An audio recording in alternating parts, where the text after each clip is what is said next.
Hello and welcome to Dice Punks, a tabletop role-playing podcast where we focus on playing full campaigns in less well-known systems. This week in episode 48, our Nobilis are honored guests of an erratic elder aristocrat.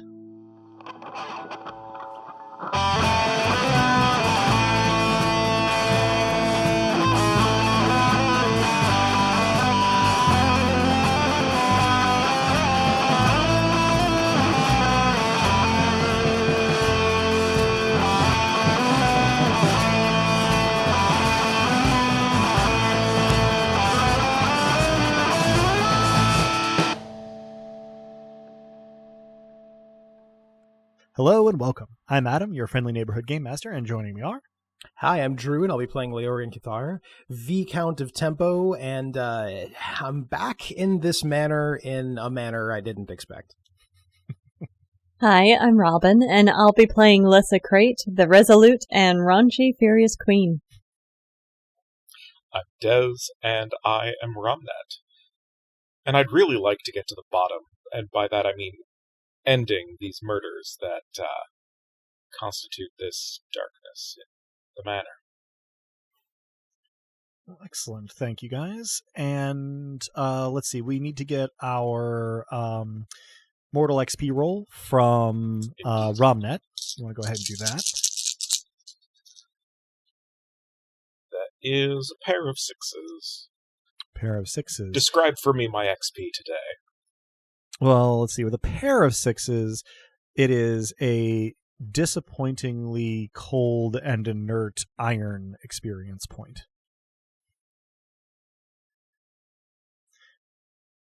Any particular stat growth or XP expenditure on anyone's behalf here?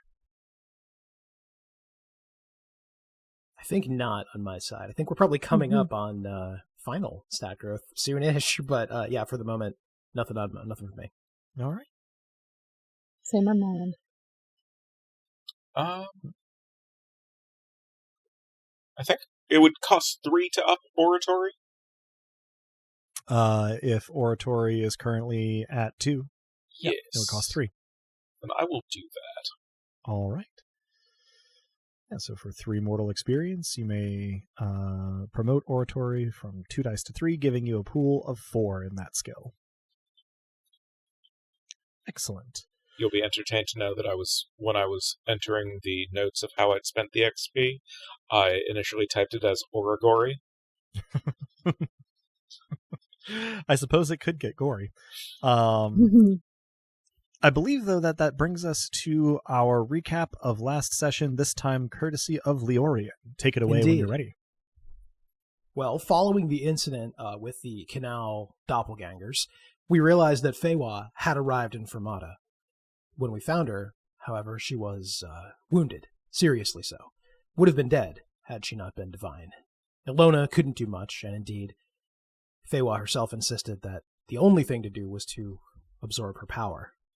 Sirtha, it seems, had stabbed her in the very soul. Her essence would reconvene around Puff, she said, unbeknownst to her assailant. This needn't be goodbye, at least not on an eternal scale. We managed to nettle her murderer, if only to prove a point, and it being what she wanted, we took what we could. We checked in with Tohil and parted ways with Apatia, who felt the need to return to her homeland to rally the people of Diamakor to our cause. We do, I suppose, have a cause, even as our friends scatter. But before that, we laid Feywa to rest as best we could, where Lurenton once stood, with Lyssa saying the rites. And just then, Timos Calivan made contact. The estate, it seemed, had gone strange. Too quickly, I pledged to help. Lyssa and Romnet, being smarter than I am, sensed a trap. But we saw no way forward but to spring it.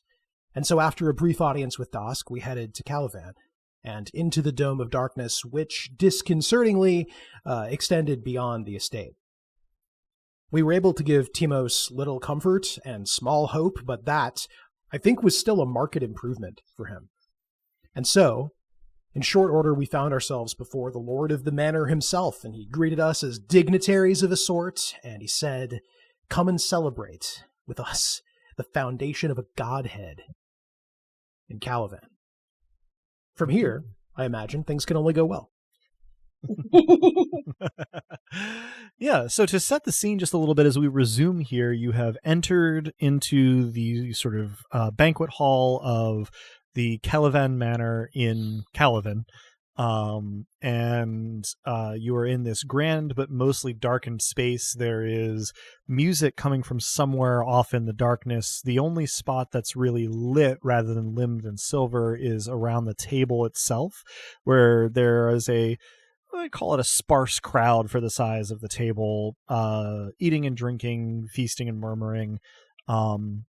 Up at the head of the table is Tyrios, standing and raising his goblet to you in toast or salute or welcome. Behind you are the richly furnished doors, which have swung shut, but without any particular sense that you are trapped, just that they are closed. Much as Drew just let us know, Tyrios's words are sort of like, the echoes of them are still dying away. He had welcomed you, and I will reiterate, as much so I can find Tyrios's voice again as anything else.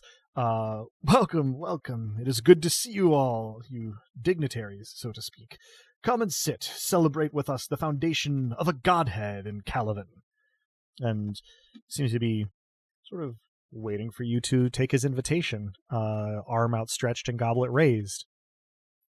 What does he look like with the sight? Very good question. Definitely some divinity there. But I guess if I had to use one word to describe how he looks with the sight, it would be confusing. It's the best out of character analogy I can think of is when you like do color printing on like a mass market scale, you use color registry, right? The shapes get put on one color at a time, and that makes the colors, but sometimes the color registry can be kind of off, and you'll see like the overlapping shapes with the colors kind of bleeding outside the lines and not quite correct. His divine essence kind of looks like there's maybe some discord or competition informing its visible display. It is, however, considerable for all of that.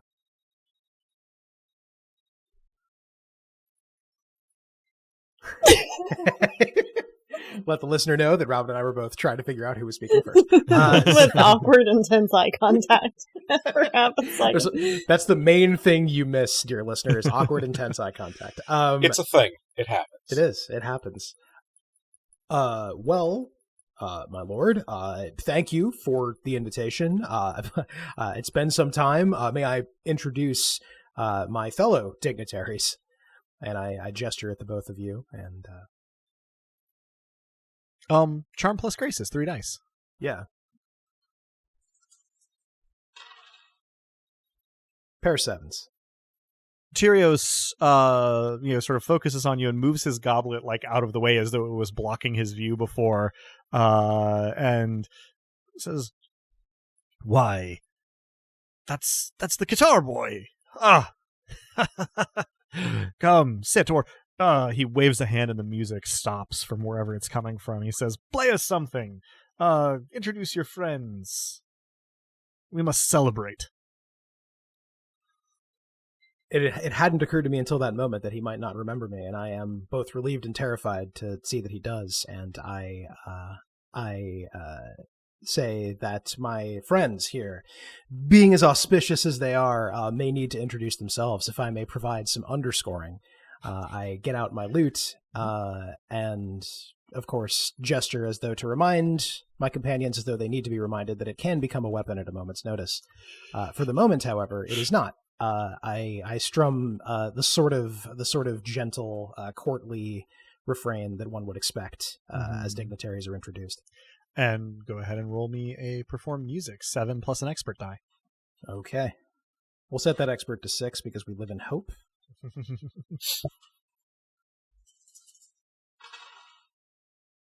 And that actually comes out to... Oh, wow. That didn't roll awesome, so that's 2 6s. Oh. So close. Continuing the theme for the day, apparently. Yeah, right. So yes, you start to underscore the introductions and look to your companions.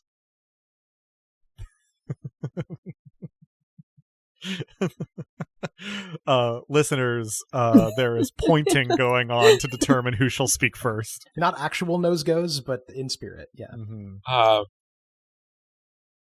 Rumnet. Former prophet. Murder. Let's get from you your charm plus fascinate in place of charm plus graces. It's gonna be 4 plus a indeed. master die. So 4 dice. That's 3 6s. So with the master die, it's 4 6s. Unfortunately, we have overshot. If would that we could average. Yeah. It would be really weird to use gobble dice against each other for this, which is a mechanic we haven't engaged much with in Rain. In any case, it would also be self-defeating to decide to set the master die to something other than 6, given that. Right, sure. So yes, you give a thoroughly charming introduction. It does become 7s, though. Oh, right. Yes, exactly. Because you are a ornamentally beautiful pretty lad. Yes. In this case, a somewhat macabre ornament, given the eyes and hair. But I've got some macabre ornaments around my house, and you know what? I mean, they can also be pretty. Yeah, exactly. Absolutely. Edgar had some points. In any case, Tyrios responds with a sort of single, guffaw. You are a singular personage at that, and I would love to hear about this prophecy. And then he tracks his gaze over to Lissa. I am Fury, or Lissa. And where or who is this godhead you speak of? Give me a charm plus graces, 5 dice.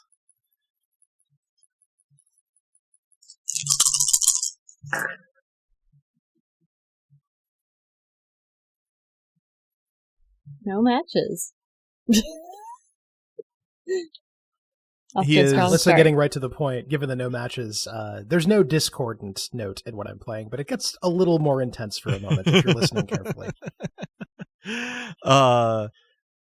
Tyrios is, sort of keeping the genial smile he's been using as you speak. When you hit the word fury, he squeezes his eyes shut and balls his hands into fists, crushing the goblet in one hand and spilling wine.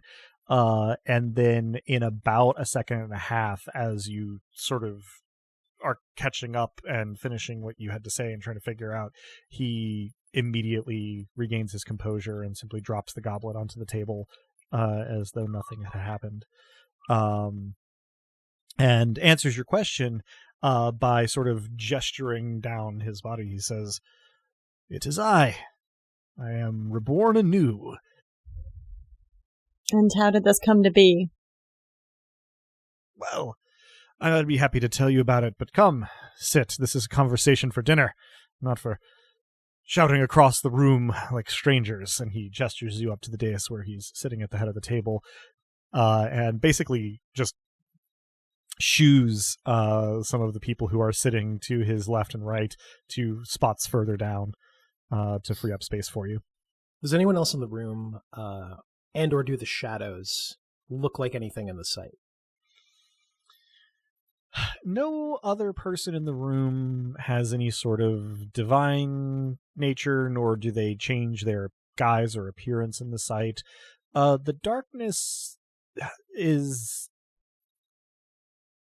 clearly not natural, but it has not got the signature of a miracle on it either. Given that this is a chancel, it seems to be part of the nature of the place. Okay. So you've been invited to sit. Does anyone move to sit? Mm-hmm. Yeah. All right. everybody moves up to the head of the table. Who is going to? Two people are going to have to sit next to Tyrios. Who is going to be the odd one out? Who is sitting with one of their allies between them and Tyrios? I'm pointing. I would be more the pointing. I would be the odd one out. I would probably be the last to move up. I was going to say, I plunk myself next to Tyrius, continuing to loot somewhat awkwardly while in the chair, tilting it up and putting it in my lap. Mm-hmm. That I will take his other side. Yeah, Ramet will be on his other side. And not that I expect it to matter, but for the completeness of the picture, Alyssa, which of your allies do you sit beside? Why would you do this? I'm gonna roll. In case it matters. I sit next to Leorian. Okay.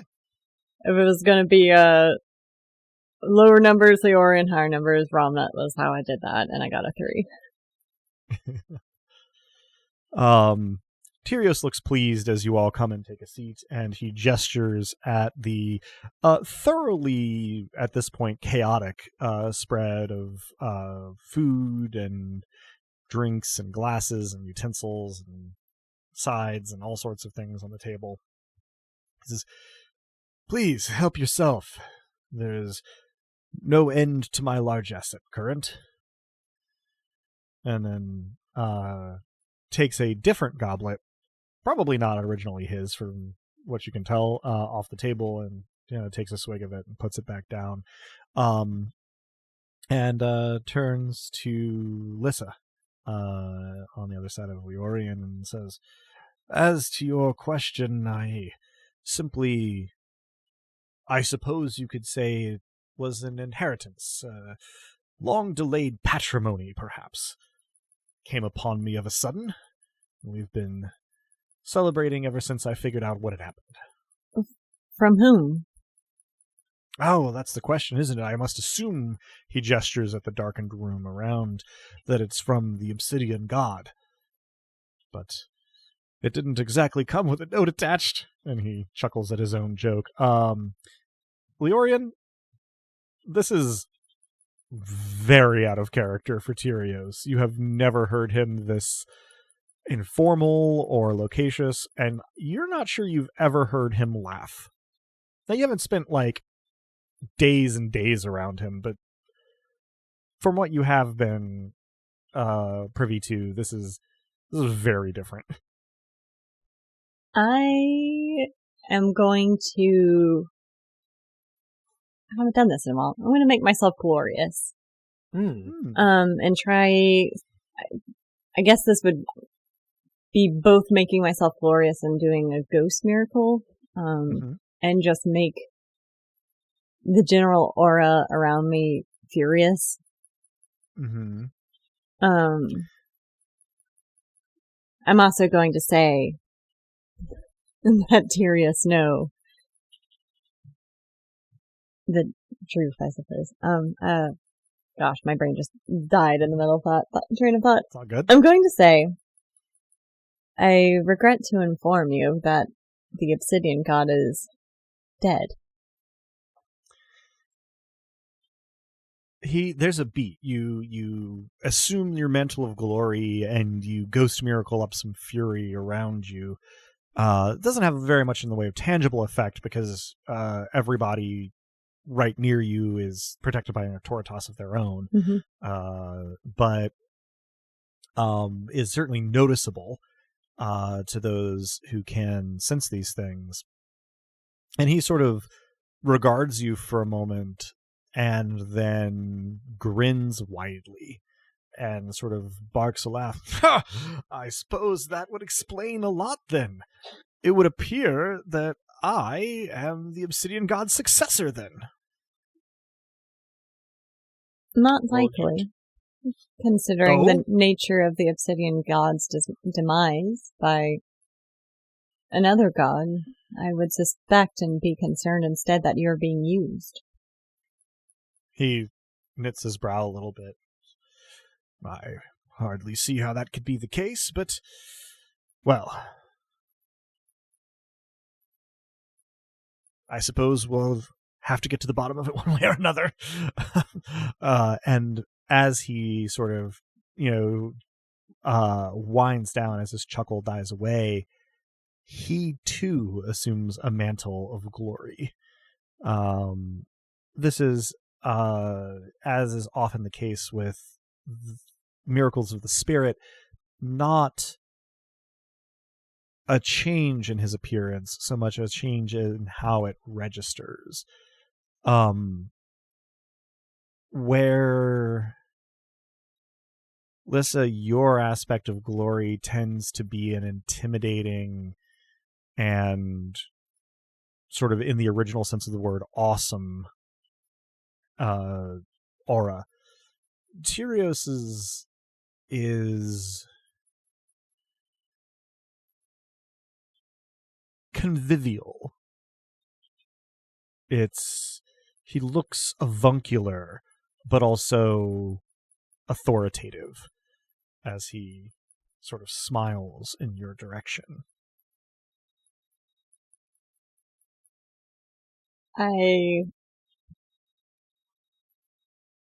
Keeping my proverbial third eye clear of Tyrios, I'm going to cast my sight around to see if I can find the source of the darkness. It appears to exist here as a property of this place. It's dark like Fermata was dark when Fermata was a chancel. Well, it seems you have at least some of your grand predecessors' domains: darkness, madness, revelry. I wait to see if he reacts to either the word some or grand predecessor. He doesn't seem to. He regards you with a sort of steadily friendly smile and attentive gaze well into the pause after you speak. Then I will let the pause become a conclusion. From that conclusion, he can draw whatsoever he wishes, obviously. Mm-hmm. He regards you for another few long seconds, but assuming that nobody breaks the silence here in particular, Leorian, are you still playing currently? Yeah. Definitely never stopped playing. And in fact, I make an attempt at some point to, whatever was being played when we walked in, I mimic that as best I can. And again, scan his face for any reaction. Sure. Nothing particularly immediate, but as this silence drags on, he suddenly sort of whirls in your direction and slams an open palm onto the table, and says, just short of a shout, very forcefully, "Cut that out!" Cut, music? That particular music? What precisely? He just gestures sharply in your direction and says, "Oh, you're a guest. You should not have to provide the entertainment. Please put the loot away." And sort of gives you that same sort of friendly smile as though nothing had happened. That's a pity. I was enjoying the music. He sort of nods agreeably and says, "Oh, yes, well, our friend here is a consummate musician, but certainly a dinner guest shouldn't need to play for a supper, and certainly not at the table." Consummate, and yet I should cease. I've received mixed reviews before, including from your lordship, so... Well, he sort of cocks his head as though trying to think of something, and then shakes it a little bit and says, "Speaking of, where has Timos been? He's being most rude." "Rude, you say?" "He has absented himself from the festivities." "I think perhaps he may be, if I may, concerned." "Oh?" "Well, He is the reason for our presence, so it seems to have done you some service. Yes, no, he's a good lad in his own way. I haven't seen him in a moment. And you haven't even touched the feast. Eat, drink, be merry. And he follows his own advice and begins sort of picking at his platters in front of him as though on assignment to do so. How does the food look in the sight? You beat me to it, yeah. It seems perfectly mundane.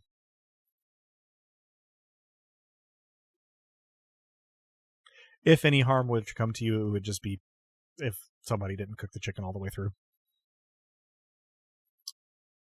I will ping for a minor divination of murder. That is to say, is there any murder or murderous intent nearby? Waiter, is there murder in this chicken? Thank you, Drew. That's what I was also thinking for half a second. As you sort of scan the food and drink in front of you, the only thing that comes back in the least bit unusual is that the meat on the table was not killed. It was created as meat.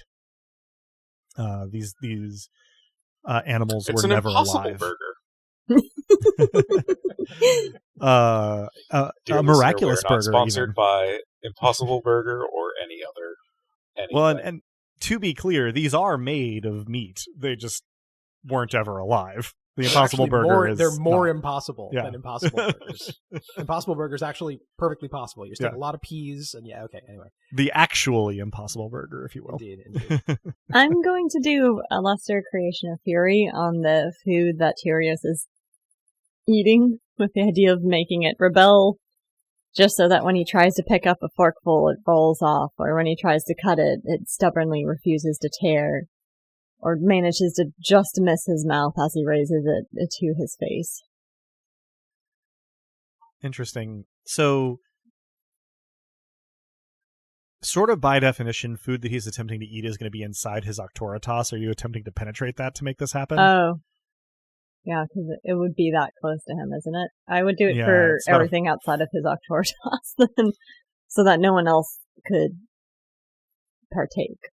Okay, yeah, no, that absolutely works. Outside of his Octoritas, people start chasing vegetables around their plates with their forks and going to bite, a cut of pork off of their utensils, only to have it wiggle off and land with a wet splat on the table.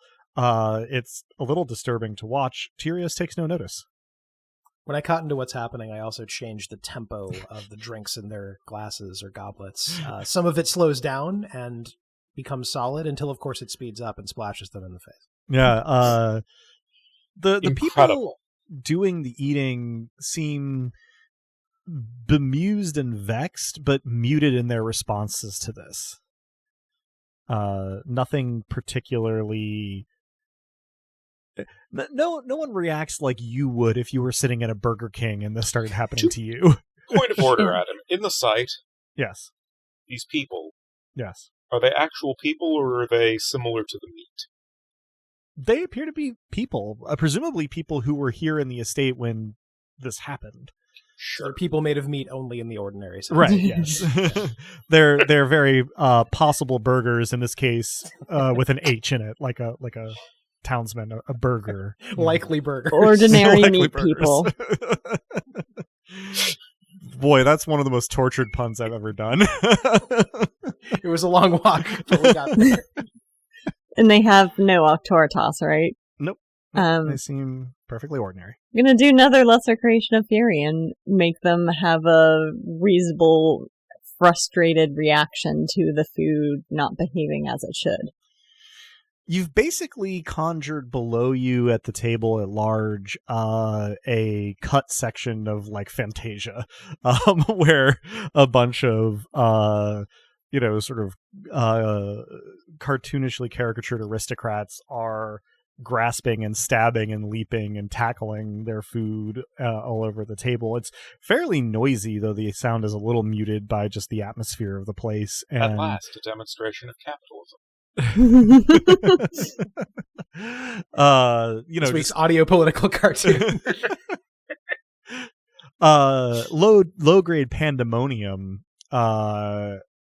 Again, what's interesting is that they do seem to be reacting more in keeping with like responding to what's happening, but nobody is alarmed or surprised that their food and drink is trying to escape them, just frustrated now that you have miraculously prodded them to be so. And Tyrios still takes no notice, even as the lower table starts to shift and bump. I'm going to turn the dial progressively as the food becomes more angry about it being eaten and evasive about it. They become more and more angry about its evasiveness, in which redoubles the efforts of the food. Okay. Yeah. Let me make a roll here. Yeah, you start nudging the sliders up, as it were. This would be mechanical sliders rather than the small burgers, which are not present. It can be both at this feast. If you want it to be. I have decreed there are no sliders at this feast. The food gets more chaotic in its escape attempts and more forceful, and the people get more frustrated and more forceful in their attempts to capture it. While all this is going on, Tyrios casually turns to Leorian and says, before it's gone, you do want to try the blood sausage. They have a new spice that they've added to the process. I think you'll truly enjoy it. It came, I believe, from across the sea. And right as he finishes saying that, there is the first cry of pain as diners below, in their struggle to consume their food, encounter one another's bodies with their utensils and begin to prod, strike, and poke with them in an increasingly fervent chaos that is climbing towards a general melee with pretty precipitously, shall we say. Congratulations, you're starting a riot. We seem, my lord, to be engaged in a whole new way of the blood sausage getting made. Seeing that there are cries of pain, I am going to also do a lesser creation of fury on the utensils, and make them rebel against any intended facet of their use, be that prodding or slicing or stabbing. So you're starting a riot, but you're making sure that nobody gets hurt. This is... The Billy Clubs, too, are rioting, yeah. So the utensils all rocket towards the table with enough speed to embed themselves in the tabletop, mostly avoiding hands and fingers as they do so. But without missing a beat, the... dinner guests who are in altercations with each other turn to fists, fingernails, knees, elbows, teeth, and the intensity continues to ratchet upward. Hands, fingers, knees and toes, knees and toes. Did Tyrios react in any way when I explicitly pointed out the ensuing insouciant melee? Not really. He kind of gave one of those sort of polite conversational nods when you are acknowledging that somebody has said something but your mouth is full. Given a beat or two, he will, sort of chew and swallow, take a sip from a nearby goblet, and very, sort of conversationally turn to Ramnet and say, so, prophet, was it? I think I may have heard something about that through the grapevine a little while back. It's a bit hazy, but you'll just tell me more. I was sometime since a member of, a cult, I suppose you could say, but it ended up being orthodox and any others heterodox, so what then is the difference between a cult and a church? I will leave that as an exercise for a god. But... He chuckles. I knew things, or rather, was caused to come to know things, and passed those along as best I could translate, and that was generally interpreted as prophecy. He nods slowly, looking a little thoughtful, and tilts his head at around about the time that one of the benches at the table below breaks with the impact of somebody getting thrown over a shoulder. And his gaze sharpens, and he says, "These prophecies, they came to you from the obsidian god, one presumes?"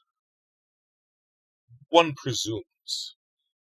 That may have been related to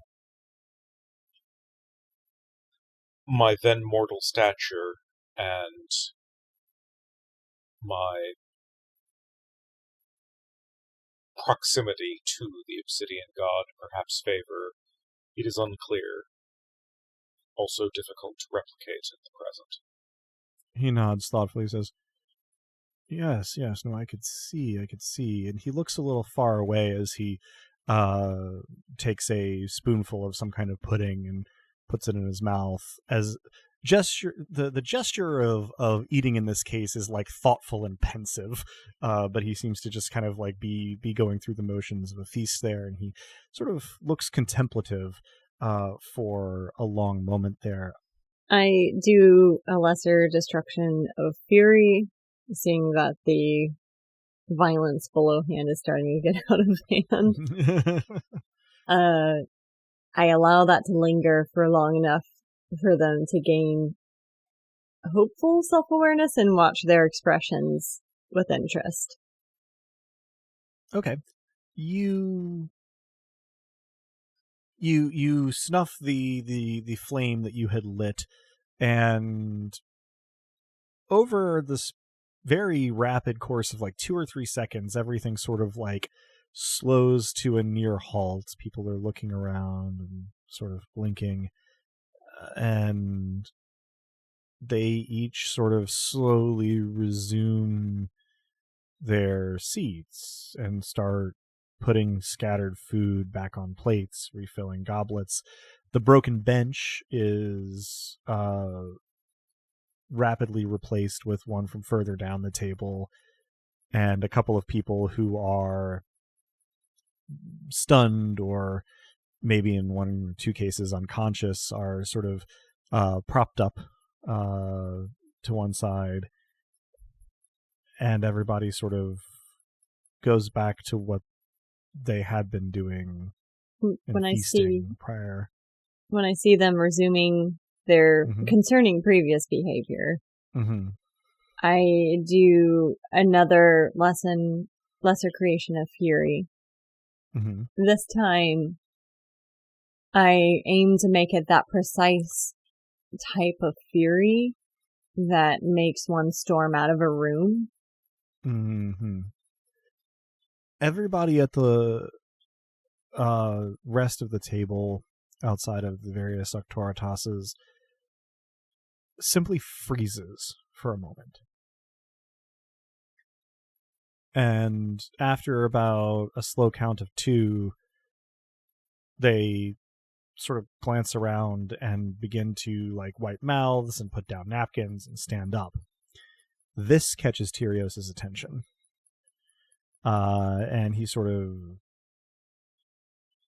snaps his gaze down and says, "Wait, no, we're not done yet. Please, continue." And everybody sort of stops and looks uncertain. And he makes no attempt to hide the miracle that he does, though the nature of it is uncertain. But whatever it was, the body language of the other revelers sort of relaxes, and they step back into their seats and are murmuring amongst themselves as they get back to a convivial banquet. Ah, so the fun is mandatory. Well, of course, we're celebrating the birth of a god. That must, I think, warrant some celebration. And then he sort of, still looking at you, Ramnet, sharpens his gaze a little bit and says, and actually, on that topic, and he doesn't say anymore, but he sort of gives you an intense look. And you find yourself receiving a prophetic vision. It feels exactly the same as it ever did, only in this case, it is overlaid over what you are seeing with your eyes. You see sort of a double of Tyrios stand and spread his arms, and then you zoom out, still seeing what's in front of you physically, but in the vision, you zoom out and fly upward, and you see the darkness spread out over the city and over the countryside and over the ocean, and you hear the sounds of celebration throughout. And then it's gone. And Tyrios is smiling at you as he turns back to his meal. Seems to be humming to himself. And did the obsidian god force you to have such merriment? Well, not as such, no. He doesn't actually look up at you. He's continuing to, eat his dinner. But he says, I would say, though, that was perhaps a policy failure on the obsidian god's part. The lack of presence can be fatally undermining to a leader. Understand that the obsidian god is at least said never to have been human, so it was perhaps not their fault for not realizing the disconnect, but I plan to be a present leader in my people's lives. I think it's what they need. Did you enjoy your free will when you were immortal? He shrugs one shoulder casually and says, Who's to say I ever had it? You're not an aristocrat, are you, lass? No. Though, I must say I find the concept of aristocrats lacking free will amusing. Well, it's a paradox they built for themselves. After all, they built a system that constrains them, and therefore requires that they treat others terribly. He sort of points casually in Ramnet's direction as he winds some sort of pasta around a fork, and he says, Lad has more or less the right of it. Its difference is you don't get asked before you're trained up in it. It's just existed before you, and it'll exist after you.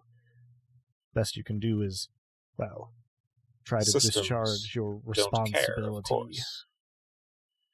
Do not. However, I do. I do care. I do. And therefore you thrust this personal, not even systemic, lack of free will on your followers? He blinks at you, turns to look at you, blinks in confusion. He says, I'm not sure I understand what you mean. The fun is compulsory because you personally say so, rather than because the system of aristocracy demands it. Is that correct? He chuckles. He says, Oh, I see. No. This, and he gestures at the room, and his voice lowers and becomes rather more intense than you've heard it before. He says, This is a punishment. It's only for those here. What are they being punished for? He sort of waves a hand and says, "You know this and that," and seems to think that explains it. His prior intensity forgotten. I turn to my nearest penitent celebrant and say, "So what are you being punished for?" The man turns to you. He's a man of middle years, ruddy-faced, seems to have lived well prior to this, though his finery is a little stained now, and he blinks a little owlishly at you, his eyes a little glassy. And Tyrios, for his part, chimes in and says, "Tell him." And the fellow seated by you says, "Well, I am attempted to," as though trying to remember, he trails off for a moment. He says, "I attempted to repossess the city's shrines to the obsidian god as they were built on the dockside territory managed by my family." Yes, that's it.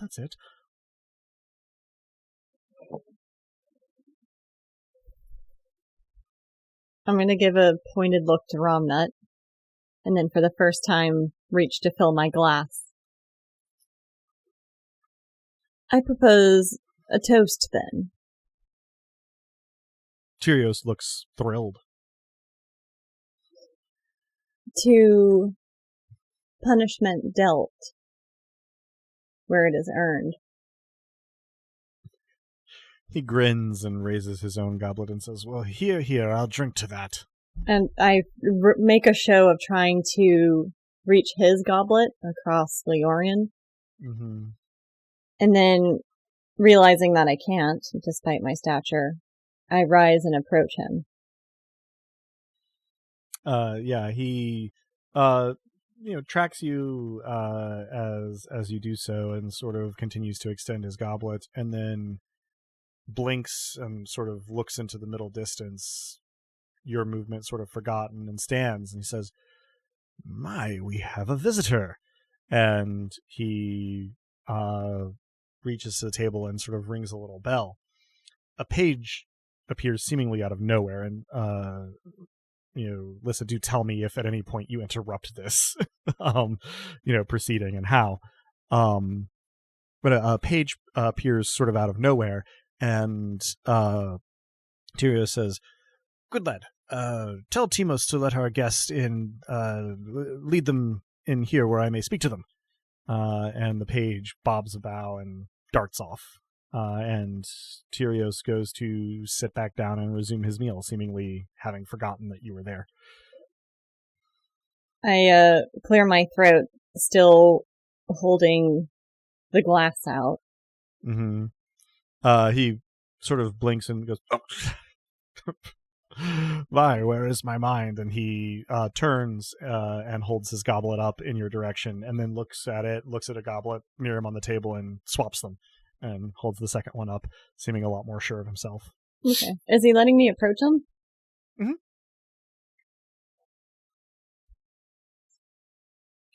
To be clear, Robin, neither I nor Romnet know quite what your significant look was for.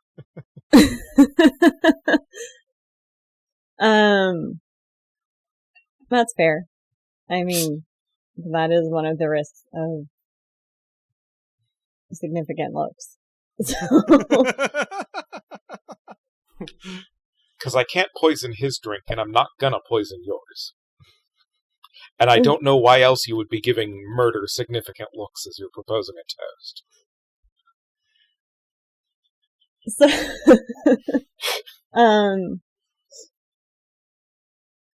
I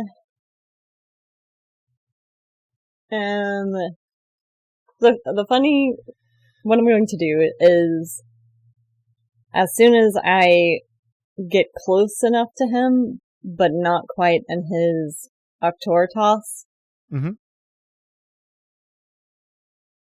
This is an awful gamble.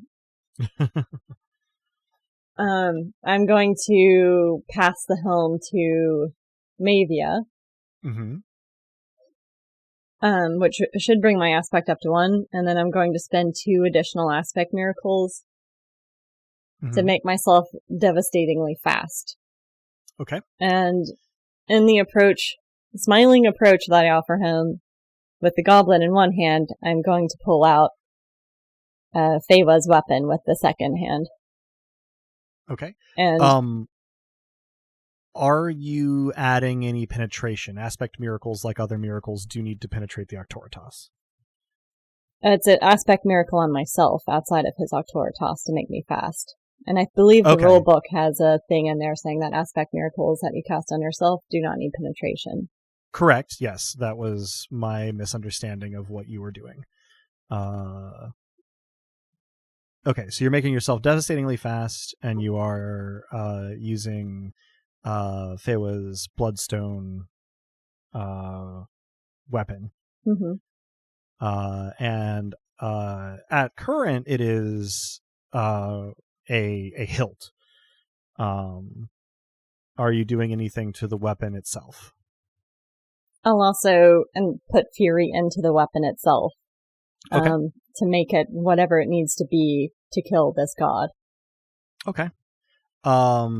So you can do a creation of fury, for free, gratis. Mm-hmm. Are you? I guess is that the main thing that you are doing, or do you have something else, or more specific, or more juicy in mind?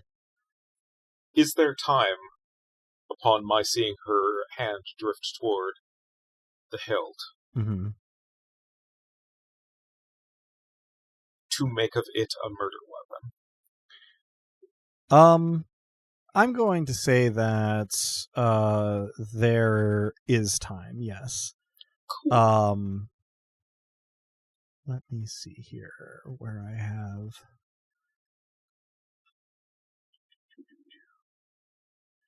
Okay. So,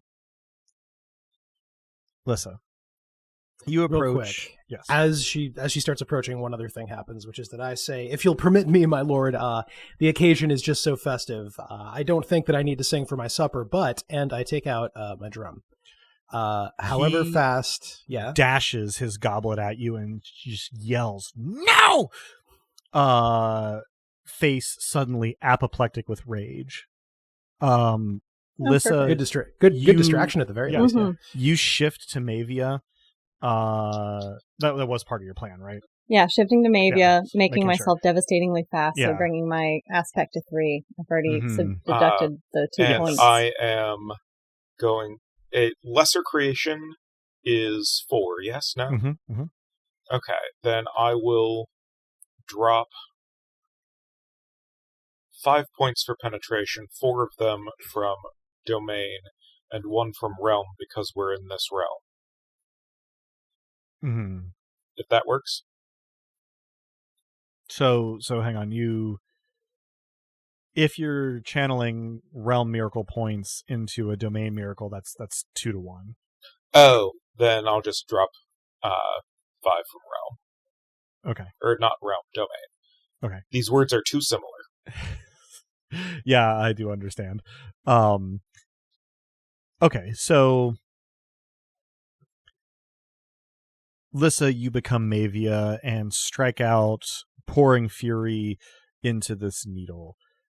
The concurrent... Also, yes, we are disrupting a party. Mm-hmm. I crush a nettle. Okay. So, Leorian, you find yourself struck in the face with a goblet hurled with preternatural speed. It's not injurious in any real sense, but it hurts, and you blanch and you have wine in your eyes.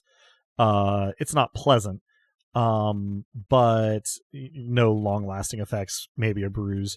I would do my best to strike during that moment of rage and distraction.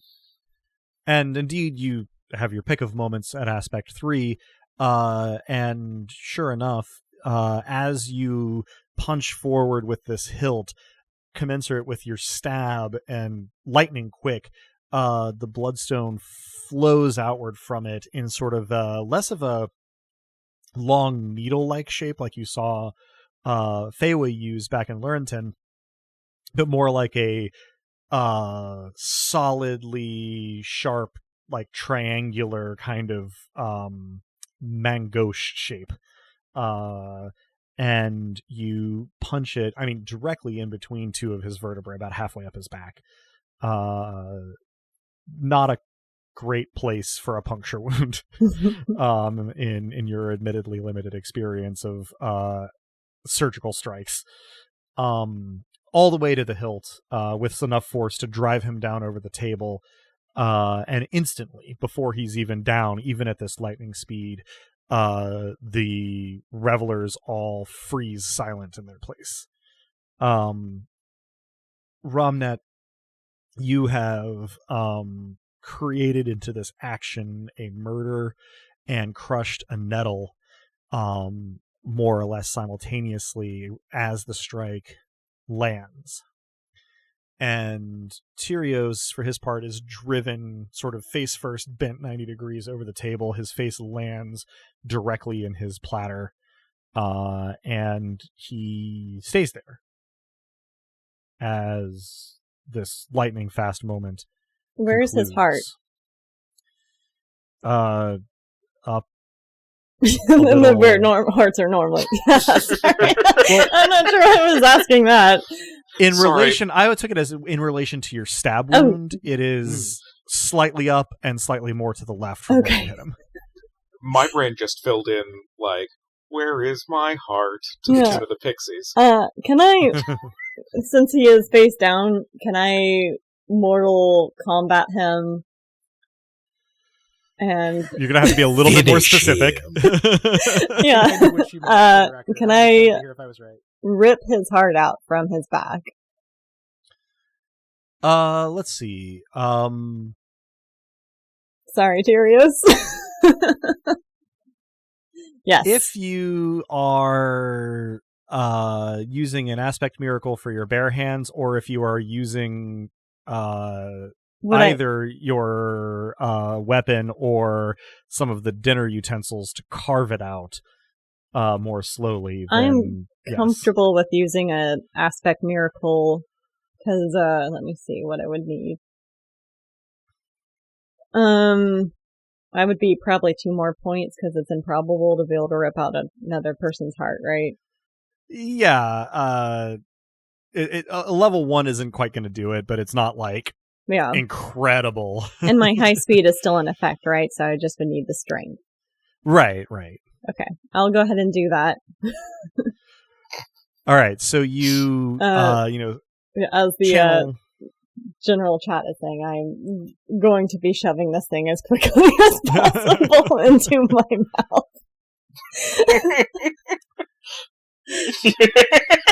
So you thank you, Drew. I guess let me know if any of this is something you definitely wouldn't do. I'm just narrating what I think makes for the most plausible and cinematic thing. But you've borne him down to the table with the bloodstone weapon, and you feel the tip of it thunk into the table and then retract. The hilt is just kind of in your hand currently, so you kind of stash that and put your left hand on the back of his head, holding it down, that and sort of his shoulder and neck area, as you sort of spear your fingers in between his ribs to get a grasp on his heart.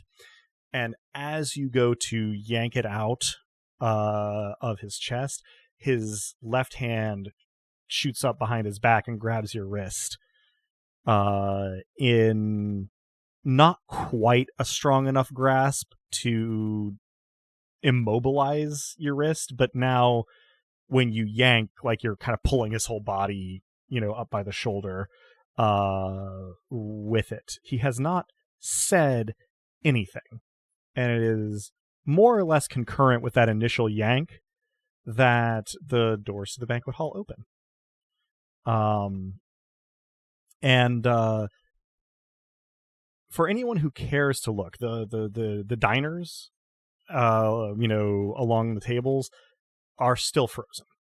You're not 100% sure they're breathing, but the doors open and a little bit of light spills in, and you can see sort of the shape of Timos sort of backing away from the door, and another shape of a person walking in.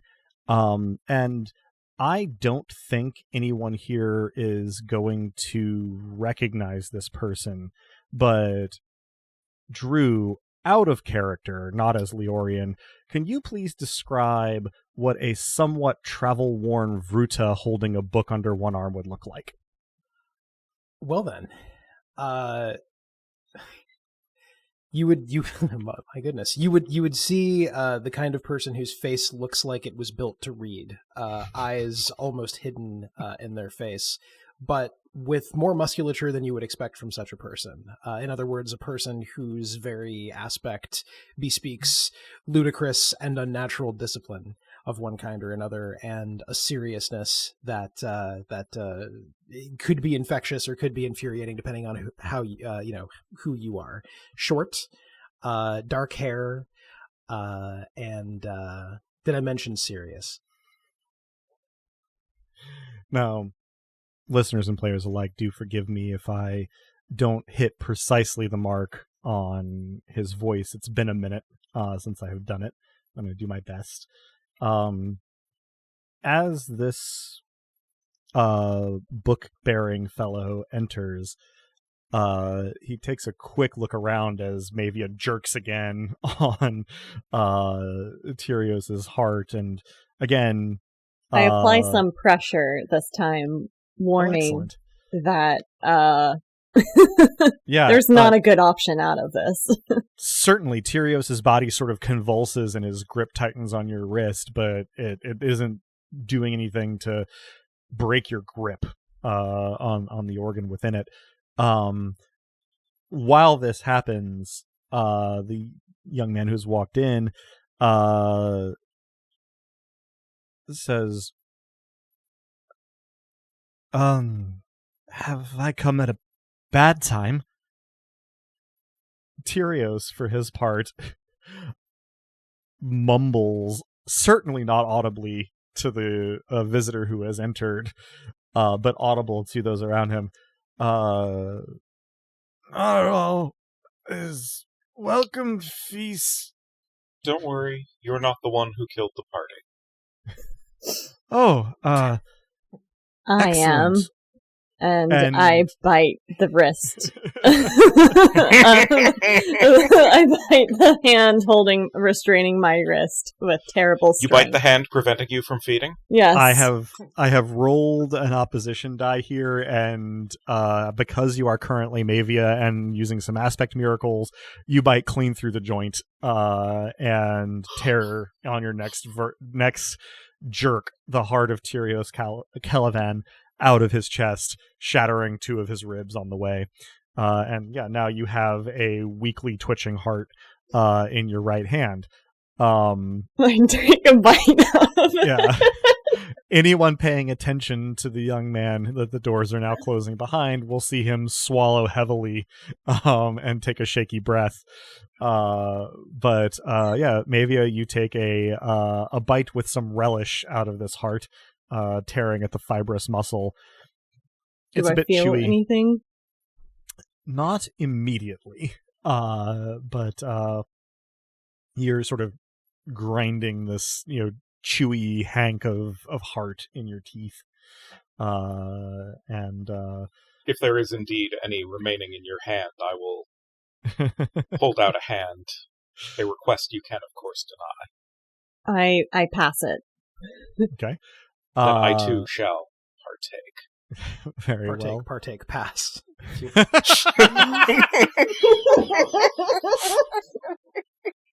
Sorry. Wasn't trying to...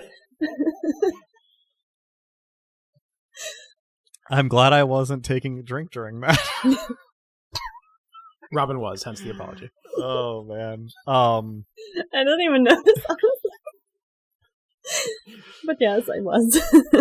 So, Mavia has a bite, Romnet has a bite, Yeah, I'll offer the last to Leorian. Leorian, are you getting in on this? Yes.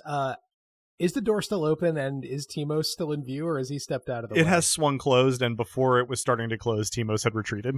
I nonetheless utter an apology to him, whether he hears it or not, and I finish the remaining portion.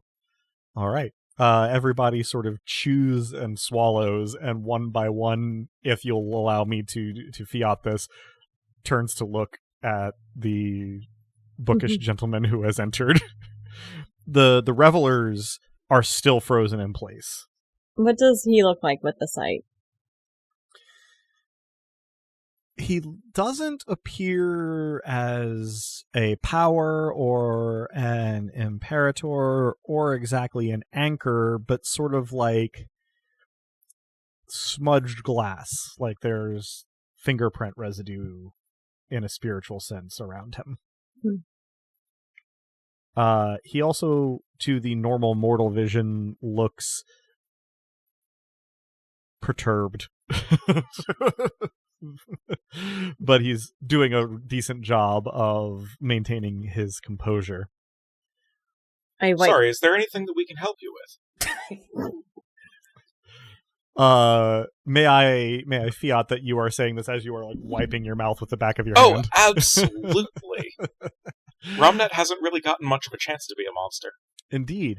At about this beat, you all do feel something take hold, having partaken of Tyrios' heart. Though you have not the attention to devote to it if you wish to converse simultaneously. You'll have to investigate, in a moment of quiet, exactly what it is you have gained. I'm investigating. I'm very well. I'm not exactly social right now. That is very fair. So, I would like you. Let me see how I want to handle this. I didn't think about this beforehand. I don't suppose that you have a D6 handy. Yeah, after a fashion I can. I don't mind taking just a moment here to make this a little more chaotic. D6 acquired. I didn't. Oh, Wonderful. Hold on. Let me roll a few and just see which ones are feeling me today. That's all right, fair. That's rolling. fair. Oop, no, come back here, you. Rolling D6s. All right. Okay, D6 acquired. Okay, just go ahead and roll 1d6 and tell me what you get on it. Okay, moving the rest out of my tray here. Come on. 4. Okay. You find that you have incorporated madness into yourself. Oh, you add a secondary domain of madness at level 0. Okay. Fitting. For what it's worth, yeah, as a player, your reaction may be, oh shit, but as Mavia, it probably is a little bit more positive. There's a little synergy there, at least. In any case, Ramnat, you have asked if you can help the visitor, and he sort of bobs his head, not exactly nervously, but with a little bit of uncertainty, and he says, I think perhaps I can help you. Are there no lights in this place? He seems to be retreating to mundanity as a little bit of a defense against exactly what he has walked in on. How long would it take to investigate? Oh, not too long, but it would be obvious that your attention had drifted inward. At his, is there no light in this place? I will hold up a finger and take a moment to introspect. Okay.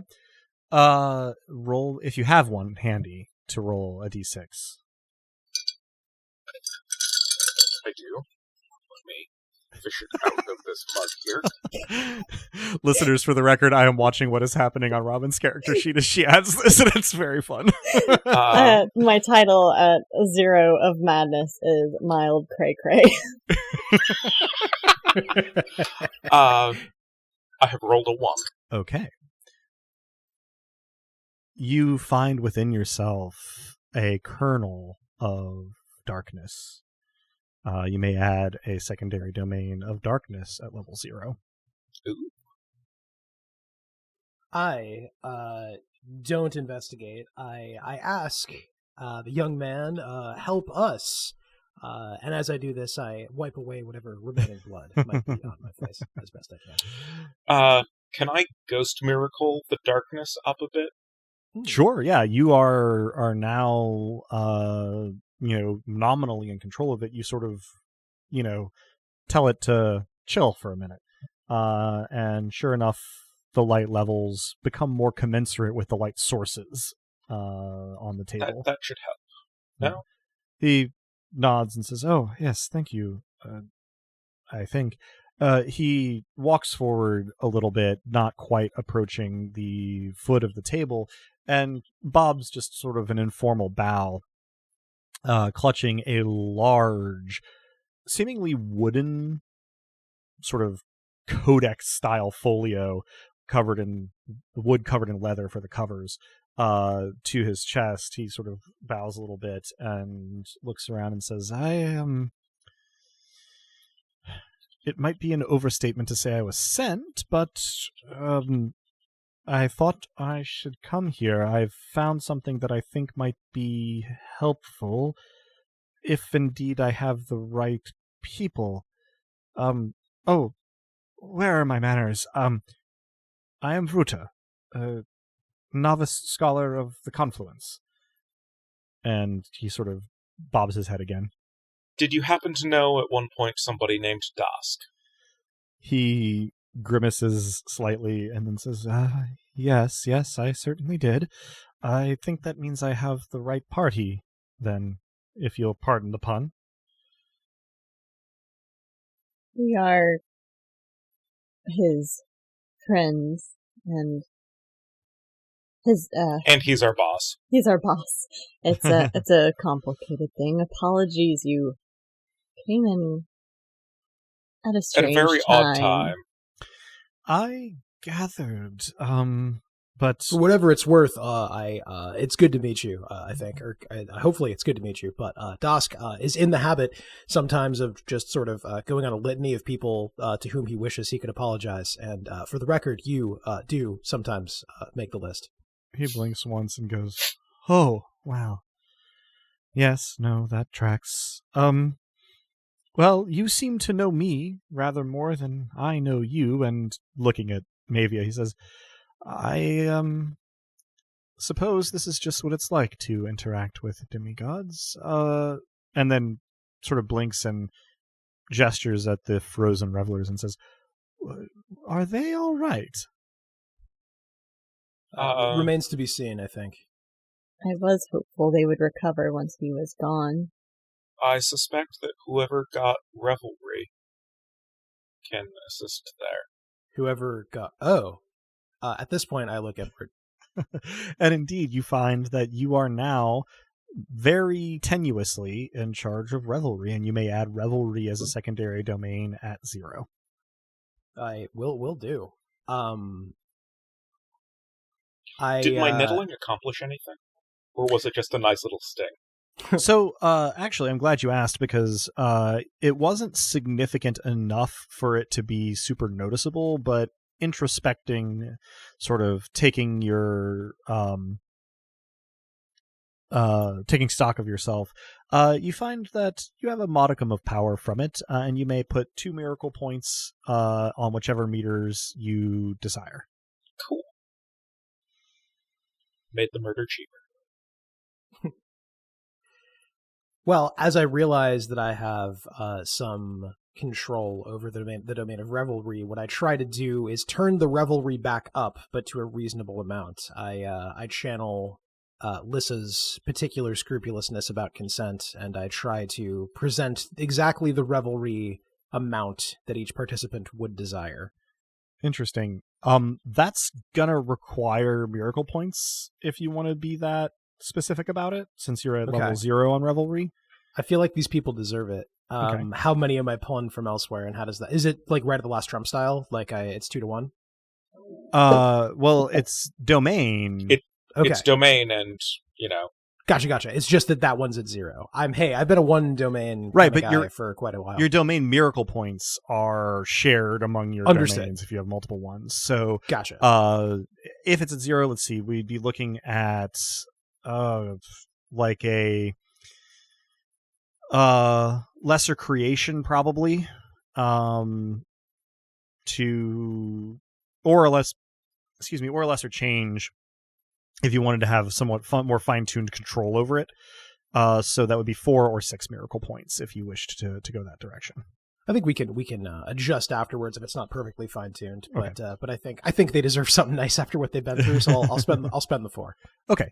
So yeah, you create what you consider to be an appropriate level of revelry, and all of them immediately fall over forward pretty unceremoniously, but then do pick themselves up and sort of look around a little bemusedly and have a seat. They're not so intent on feasting as before, but rather sort of like looking around nervously, and a couple of them take swigs of wine. You're safe now. Your guest chuckles somewhat uncertainly and says, yes, well,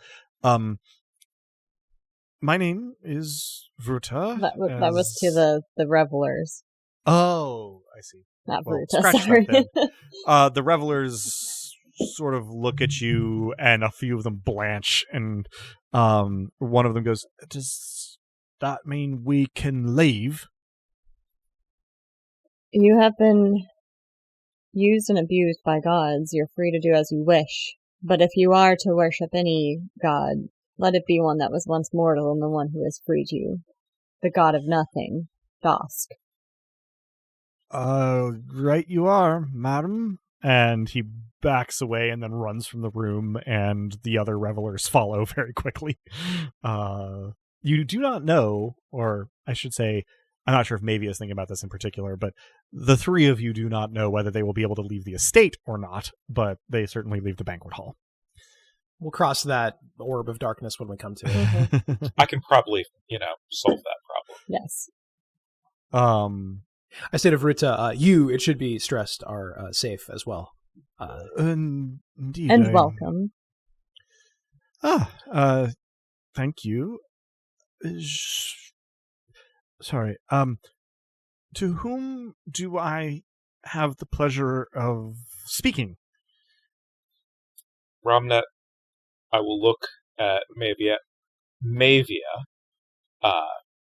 I, as Mavia, say, I am Fury, Lissa Crate, friend of Dosk, and I was first ennobled with him. In fact, I believe I was party to when he zooped into your mind. So does this mean you are shifting back to Lissa? As maybe I'm saying these things. Okay. I just wanted to make sure that I had it clear. Mm-hmm. Vruta sort of blinks a couple times and says, that is mortifying. However, it is a pleasure. And he sort of bows his head again and then sort of looks around and says, does anyone know where we might go to have a seat and a private conversation? I'm keen to get out of here myself. Are we looking to leave the chancel entirely, or just find a different room to be in? I would settle for a room that had better lighting and comfortable chairs. Well, let's go exploring, shall we? I may need to speak to an old friend whose father we just ate. I dropped the aspect of Mavia at that. Yeah. And you were Alyssa again, and Vruta relaxes visibly at this. And sure enough, as you turn to leave the room, Timos rushes up to Leorian. Whatever happened in there? Well, as we warned, There was no saving him. He is at peace now, at least, and he no longer has... I'm sorry, are people covering up the body at this point? No, it's just leaned over the head of the table with a ragged hole in the back. Looking very peaceful. I honestly was going to take that action, but then it kind of moved ahead of me being able to do that as Lissa. Gotcha. You can track back and do it now if you wish. Yeah, let's do that. We're like, I was like, oh, I turn into Maybe. I dropped the aspect of Maybe at this point, and then it just kept going, and I was like, I'm not going to get a chance to do anything about the body. Sorry. Oh, okay, yeah. In which we are accidentally, well, semi-accidentally, complete fucking monsters. I would at least like try to put the cloth around him and lay him down so he was flat and there was no gaping chest hole. Or also, I'd probably try to just stick the hand kind of near where it should be. Since we're wrapping him anyway. Yeah. And then roll it up in the tablecloth. Hopefully I'm still super strong so that I can make a full-on Cheerios burrito that would be easy to transport and not give away all the damages done. You do it unnatural fast, too, because I can help with that. Mm-hmm. Yeah, you move quickly, though your aspect miracle has since worn off. You are still Lissa strong, which is plenty strong. And you take care of I will this. actually help as needed, despite, being ornamentally pretty. The two of you take care of this while Leorian talks to Timos. He is at peace now, wrapping up the body in the background. And Timos sort of bows his head and sort of nods and says, I understand. Thank you for coming to see to it. Would it be all right if I retired for the evening? More than certainly. I'm not there. Yeah, he sweeps a hasty bow and power walks away. In the background, Ramnet and Lissa finish swaddling Tyrios' body in a tablecloth and lay it in a dignified position, and presumably then join Leorian and Vruta in the antechamber. Mm-hmm. Well, Leorian, I think you're the only one who knows his way even slightly around this estate. Yeah. Let's see. I know of a room that Timos would sometimes use to give me lure lessons.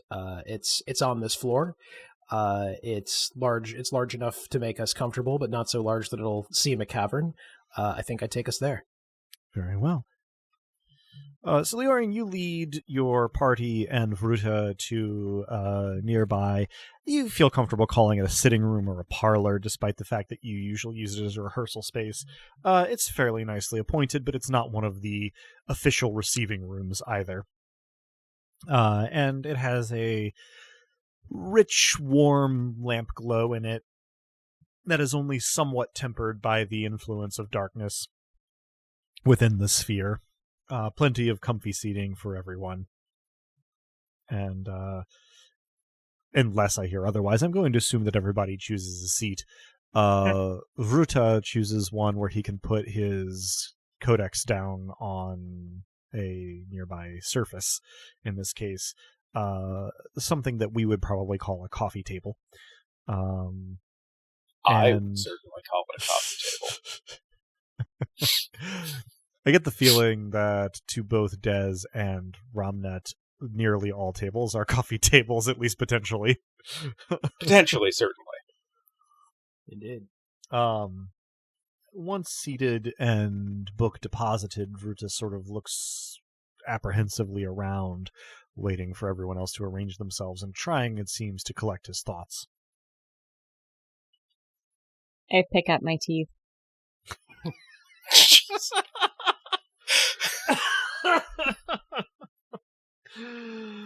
Oh, wow. You are magnificent and horrifying, my friend. Yes, yes. Higher praise there never was.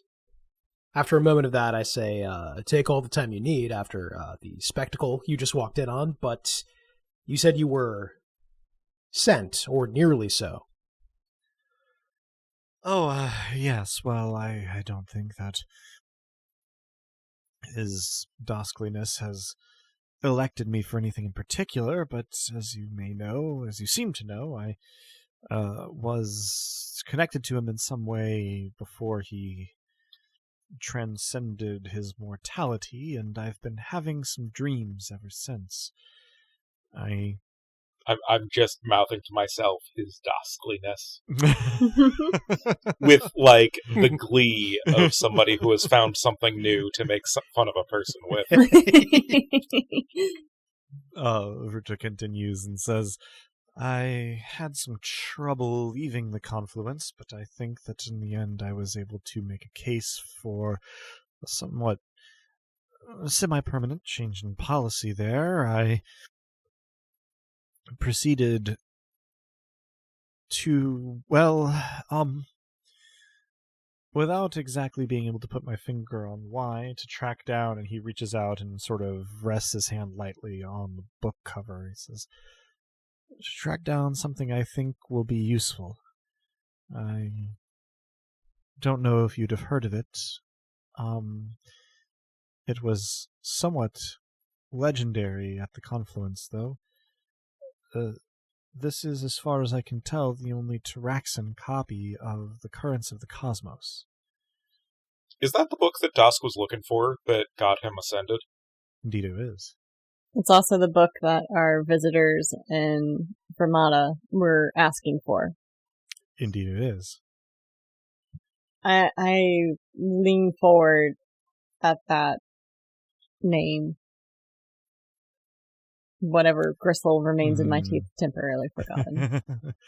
He sort of glances at you and Verta says, I see that you are somewhat familiar. It was held in the library in Selvin, though it had been lost in the stacks. I was able to locate it in a matter of days, which seems somewhat unlikely. But since then, I've been following my feet, as they say, and perusing the text, and, well, if, and his voice becomes somewhat more intense, if you can keep it safe, you are welcome to keep it. And then he sort of subsides to his previous tone. But I can tell you a little of what might be useful from within it. I suppose this must have been my calling from Dosk, though I haven't heard from him. He mentioned you numerous times and fondly, namely after we accidentally ended up in the basement of the confluence. I think we did that a couple of times, actually. We were still mastering travel.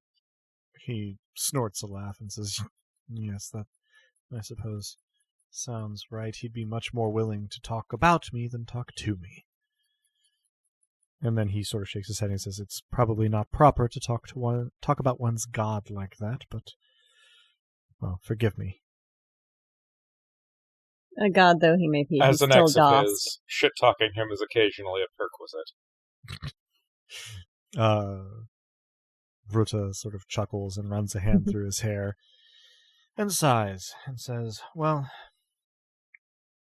the book is beyond ancient. Even this translation of it seems to have originated prior to even the founding of Calavan.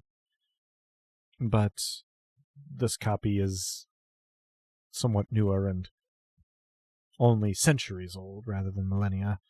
It is something of a wonder it survived at all. I can only think that somebody was looking out for it in a metaphysical sense. Who knows what's missing? And then he shakes his head and says, you don't care about catechology. Lore to know what the hell that is? Yeah, go ahead. Pair of ones. He's talking about the study of the history and provenance of manuscript texts. as a discipline. Sure. And, don't actually say that. Sure, yeah. He sort of gathers his thoughts for a moment and says, "It concerns primarily the nature of gods. Imperators is how it translates the term. I don't know how widely you use that terminology is in the present day, but it is remarkably candid in some places and remarkably circuitous in others, at least in this translation." Would you recommend us read it if we had a miraculous means of doing so expediently? Well, certainly, though I can try to summarize the more salient points, particularly if you have need of specific knowledge. I've read it cover to cover 3 or 4 times by now. So what you're saying is that we must also keep you safe, as you're essentially a walking book. Well, I would certainly like to be kept safe, he chuckles. Everyone in the Confluence, on my understanding, is something of a walking book. Has anyone else read this one? As far as I can tell, I'm the first to peruse it in centuries. So we should take you to board to see Dosk later. Oh, well, if we must. It's the safest place I can think, because right now... At a minimum, you'll be able to talk to him. Yes. And say whatsoever you please. And that's what I was afraid of. Not to alarm you, but there's been other gods attempting to find this book, and would seek to use it for their own devices, the vessel itself containing the information be damned. Not to be contrary, but that is alarming. Yes, I suppose it is. I could have delivered that better. Forgive me, you caught me. I will hold up the just a little gesture. You walked in at a moment where I had allowed my temper to get the best of me. He waves Nobody quite says when you had a heart in your mouth. Yeah. He waves his hand. Not your heart in your mouth, though. I'm sorry, please. Ruta waves his hand dismissively and says, think nothing of it. Well, one expects something out of the ordinary when they deal with demigods, I suppose. The Confluence, for what it is worth, I did my best to see to it that they would venerate nothing before I left. I appeared to have some assistance from on high, he says with a wry tinge to his voice, because I've never been that persuasive otherwise, but who knows how long it will keep. So the contents of the book, then? Yes. Do you know... Well... how to say this? The book suggests that the number of imperators shrinks over time. Yes. Do you know which ones currently exist? Sirtha, Celiand, the Deep. Dosk, of course. Dosk. What else? Would I remember any others? Well, Ventis isn't. Oh, Ventis is still. Yeah, Ventis is recovering. Yes. Yeah. He nods slowly.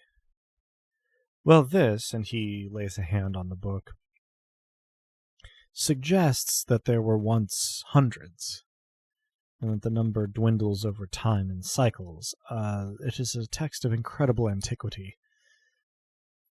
I know not who penned it, but they seem to have done so in an era where only one imperator remained, and there was at least some history of a time when there had been others.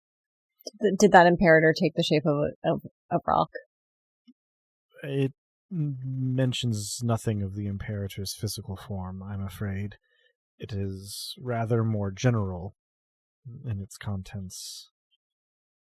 But it suggests that this competition is basic and fundamental to the nature of our world, and offers some hypotheses on how imperators may experience that process. As he says that, I stifle a belch. If I'm close enough, I pat Leorian on the back. Vruta studiously refrains from reacting to any of that. And he says, what appears to be the case is that as the number of imperators dwindles, the breadth of power of each imperator increases. They take on responsibilities that once belonged to their colleagues. As the number of responsibilities increases, the book suggests that the personality of the gods in question diffuses somewhat. It's speculated that they may even be able to temporarily divide into multiple agents and reunite later. But this is pure hypothesis in the text. What I think may be most useful to you is the fairly well-supported argument that all it really takes for the cycle to reach its, next stage is for there to be a last god standing. And what does the next stage entail? It's an odd term that the text uses. Monotheism. So, this is all, we went to the God's Woods, and that was where the head of the previous Overgod, as we've been referring to it, dwelled, and they destroyed themselves. He holds themselves. up a finger and says, just a moment, and fishes around in his pockets and pulls out a small, commonplace book, and fishes out from another area a vial of ink and a quill pen, dips it and says, scribbles a little bit and says, very well, continue.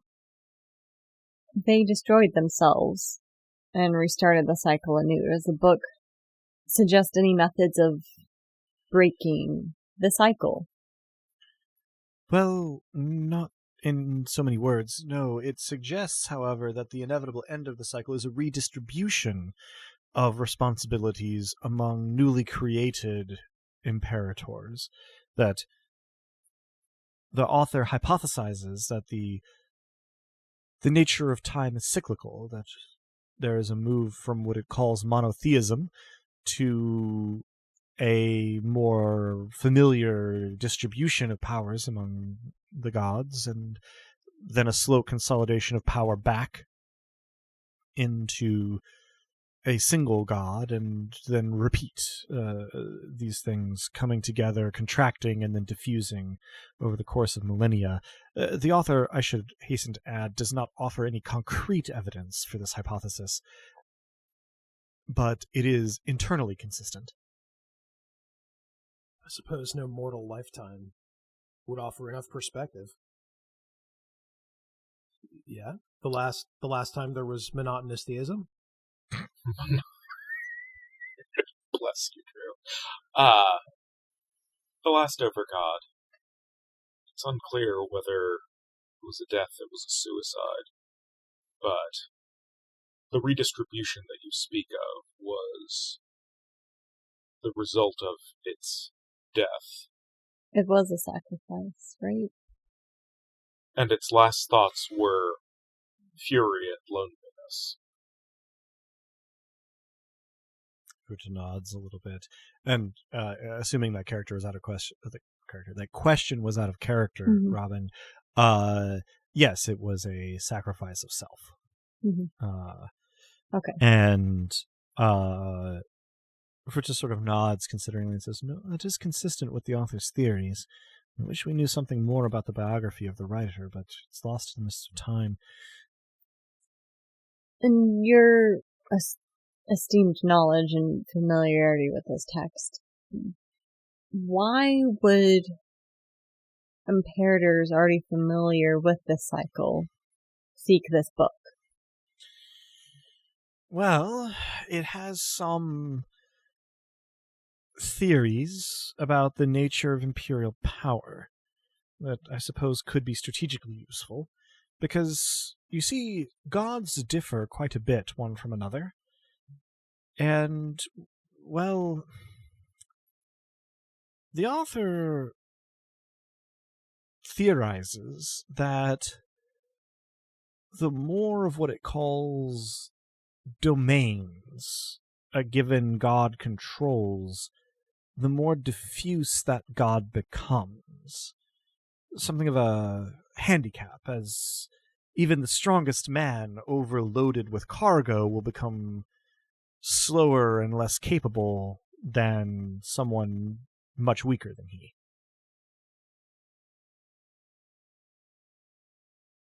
There are also some, well, I say theories, but the author speaks with surprising confidence on a couple of matters that I do not know how they might have had knowledge of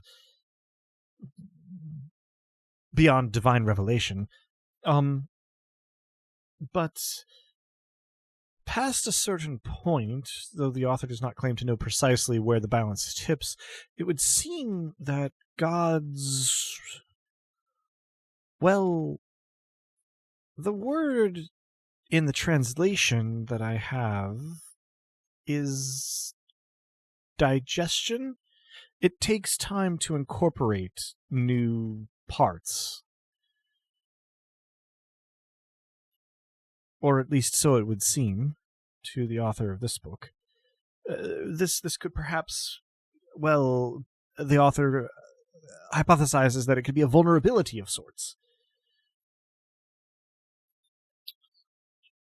So I will at this point look at Lissa and just say, so we need to punch Celiand in the stomach repeatedly. I like the idea of that. Well, the other interesting bit that isn't accounted for in modern religion, it supposes that gods can, well, separate their essences into several parts. There is a process, a defensive one, called a chancel in the book. Yes. That... Oh, I see. We are in one. Oh, perhaps you can verify for me then. Does it require 100 murders? Yes. I assure you, as murder, unfortunately it does. Vruta seemingly unconsciously leans away from you a little bit. Fair. Well... Just because I'm in charge of it doesn't mean that I'm all that big a fan of it. Right, of course. My apologies. He bobs his head a couple of times in your direction.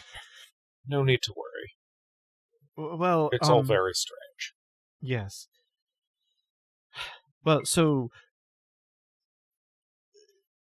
Forming a chancel is a defensive maneuver for an imperator, according to the book, that keeps one's substance together, but limits one in its ability to act on its own agency. I believe, and he gestures to the three of you, that demigods like yourselves are a result of this process.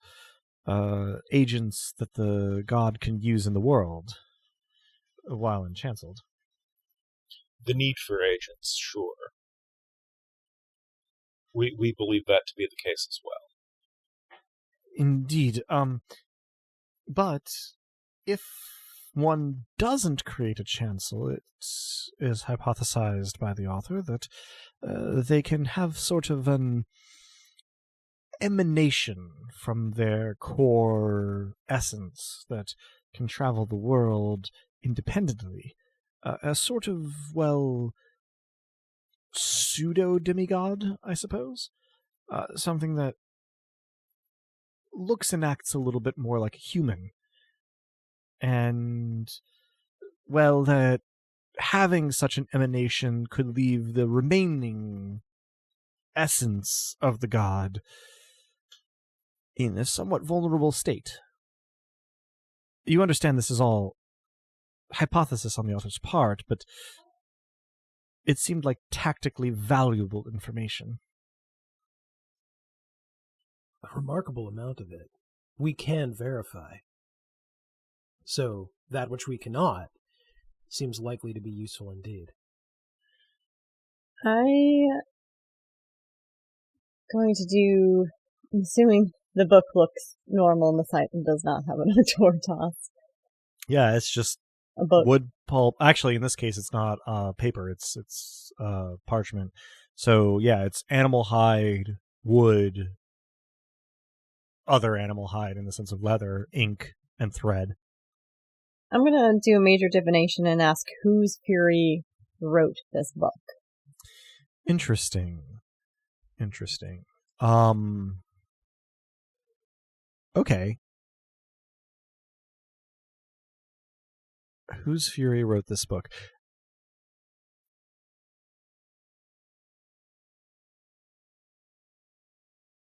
You get an ambivalent sense that you interpret as the book was written self-consciously in an academic calm. But the reason you get that information is because buried underneath it was a deep, deep well of absolutely molten hot fury.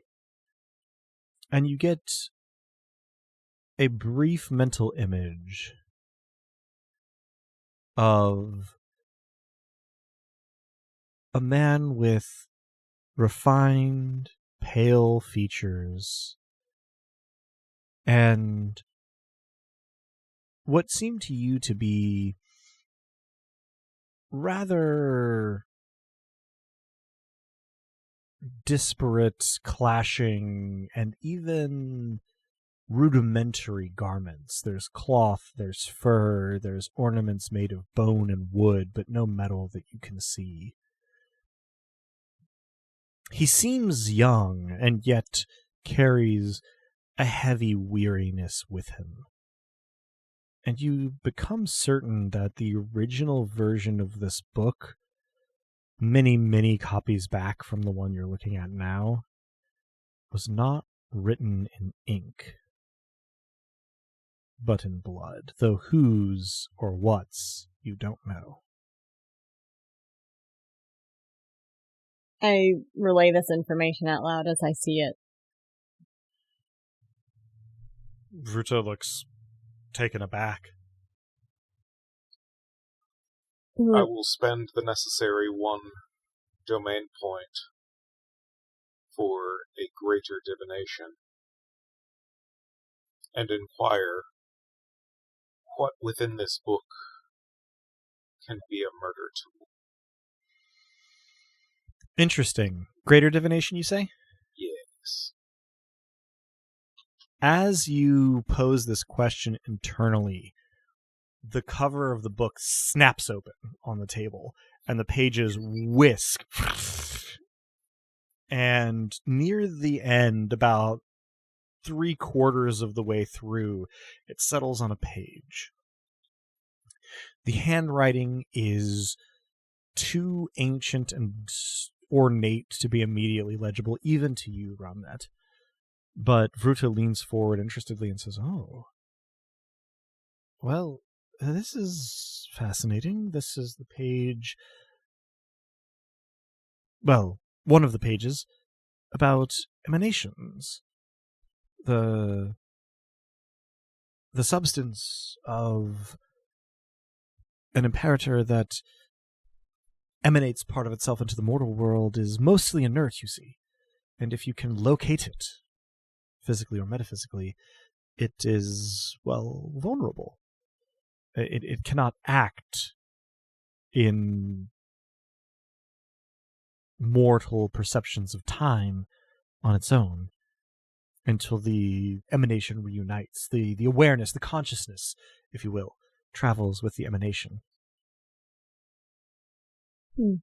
At least, so says the author. It seems that we have enough confirming pieces of information that it is not unreasonable to trust the person who wrote it. We're in a chancel, right? You are. And in a chancel you can divine anything. Well, it has to be your chancel. Which I think we should go there anyway, but... Yep. And it has to be, you can divine anything so long as it's within the chancel itself. Mm-hmm. Yeah, you are limited by what the chancel contains, but within that you can divine anything using realm. Okay. I'm going to pray to Ventus. Okay. What do you say? Hello, friend. You are still recovering, but I need you to know that you are vulnerable. And I reiterate some of the information from the book, without saying its source, because I don't need that particular information out in the cosmos. Mm-hmm. If you need shelter, seek me out, pray to Fury, and it will be provided. I still carry your weapon and have wielded it, so I hope that gains some trust. But know that you're being hunted by a predator, and we need you safe. As a response, you hear distantly and metaphysically in your mind a very high-pitched, almost reedy, yep. And the connection is gone.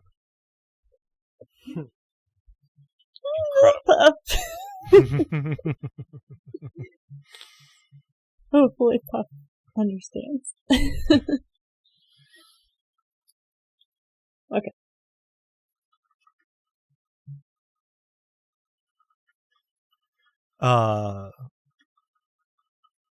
Vruta,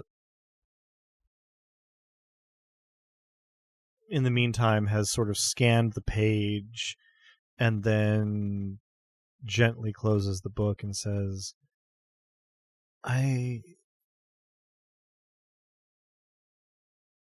don't wish to speak with confidence that has not been earned by direct experience, but, well, if there are so few imperators left as you say, presumably many of them have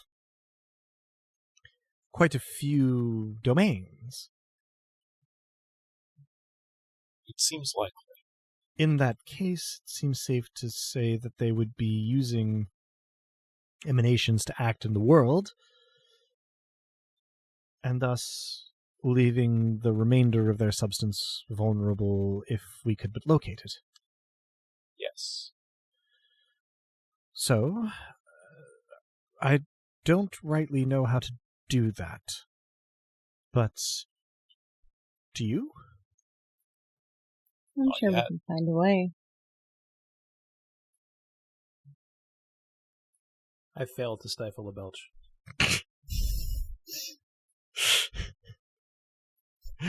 Of course you do. Odask. I know that you are not Dask. Right. But at that point, I will pray to Dusk. Mm-hmm. We have someone who's not thrilled to meet with you, but may need your protection. And likely a long-term stay in Bor. It's going to be awkward, and, well, you'll see. But we may also have a way to figure things out.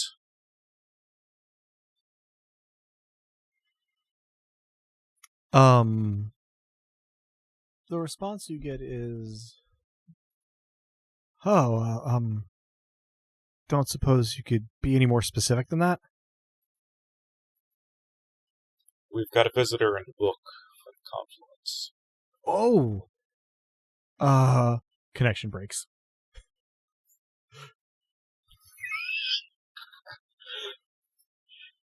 He's going through a tunnel. I feel like you just did the equivalent of doing shh. I'm sorry, I can't hear you. Yeah. Signal bad. More or less.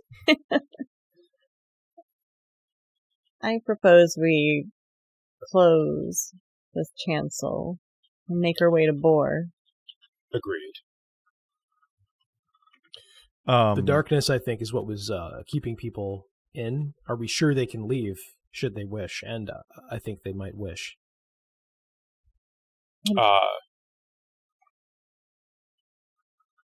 I would like to make sure that the darkness does indeed not keep people in. I'd rather have it wiped myself.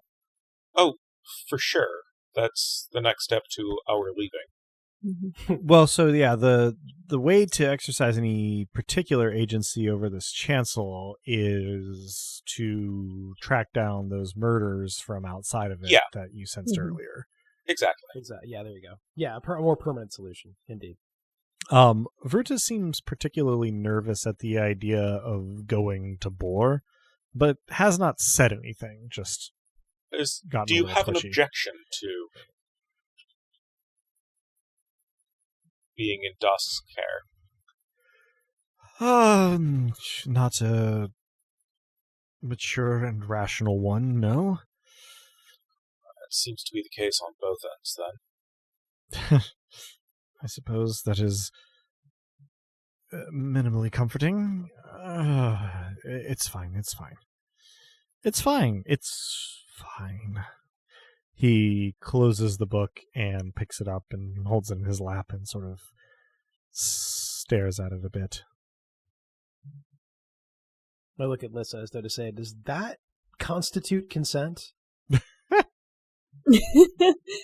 I misinterpret it as a look of, is he okay? And I nod.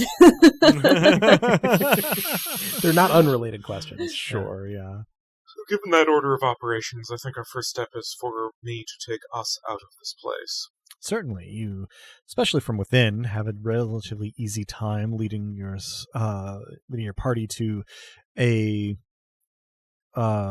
point of egress in the Dome of Darkness, and you find yourself standing on one of any number of streets in the well-to-do areas of Calavan, though not one that you personally, Romnet, have been on before, so you are slow to find your bearings. But you can fairly easily figure out which direction your 100 murders of enchantment are coming from.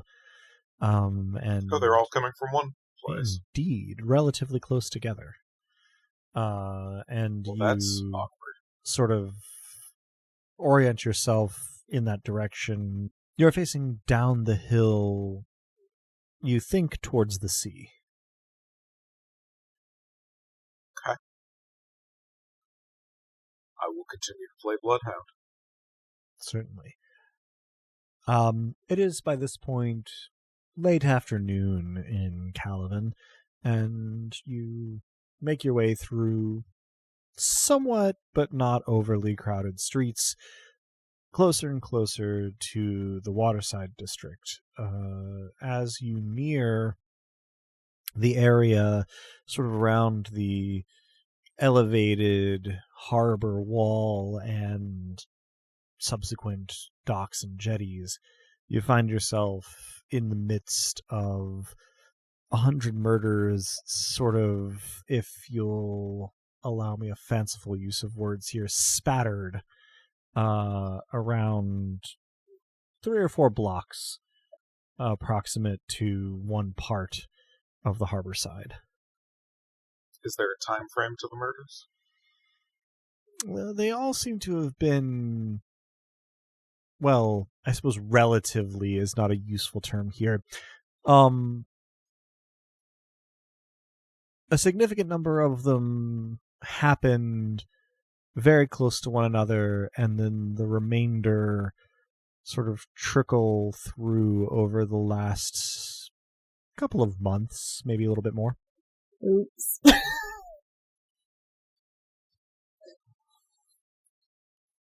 Are you relaying any of this information to us? For the better.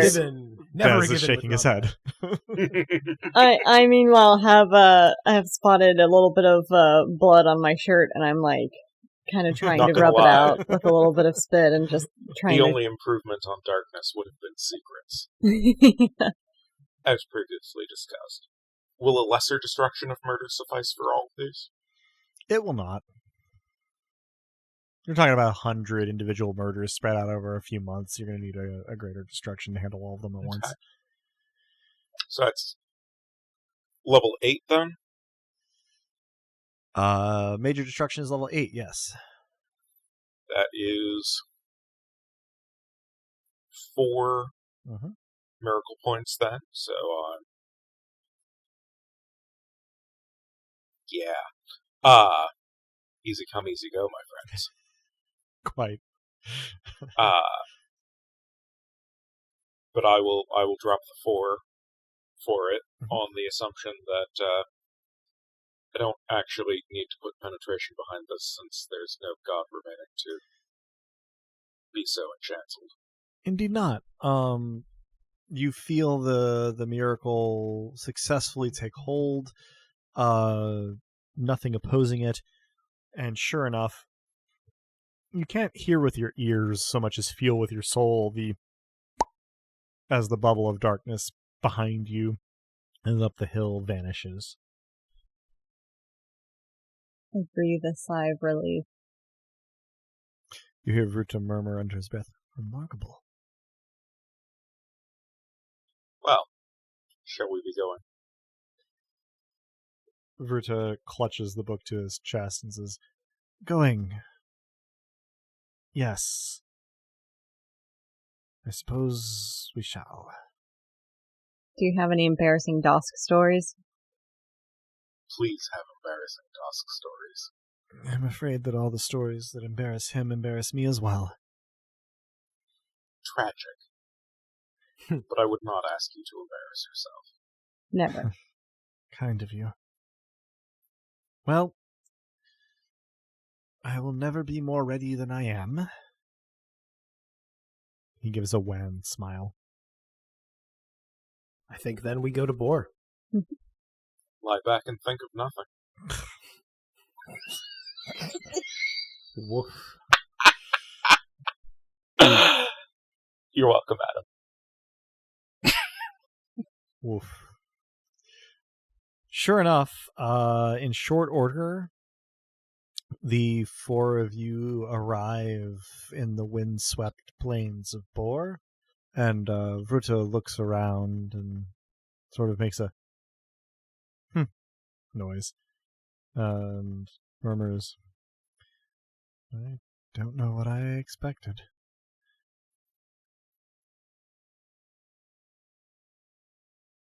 He's trying to make it a little bit more accommodating. There was less here previously, if you could believe it. Goodness. Well, it's hard to imagine, but I suppose that is par for the... I mean, the problem is that he is nothing. Centrally. As you mentioned also, these places are first and foremost defensive measures. I believe his primary concern was not to be devoured. Right, he says somewhat He faintly. really pissed off our former boss in the process of his promotion. Hey boss, we're back. I will just sort of raise my voice. You hear internally in response, right, and who is we? Your 3 employees and a scholar. You have the sensation in your mind of a heavy sigh. Right, well... He's got that book you were looking for. There's a longish pause followed by, what? Oh. And then the scenery blurs. And you find yourself in the sketched-in version of the nightcap that serves as the heart of the chancel here.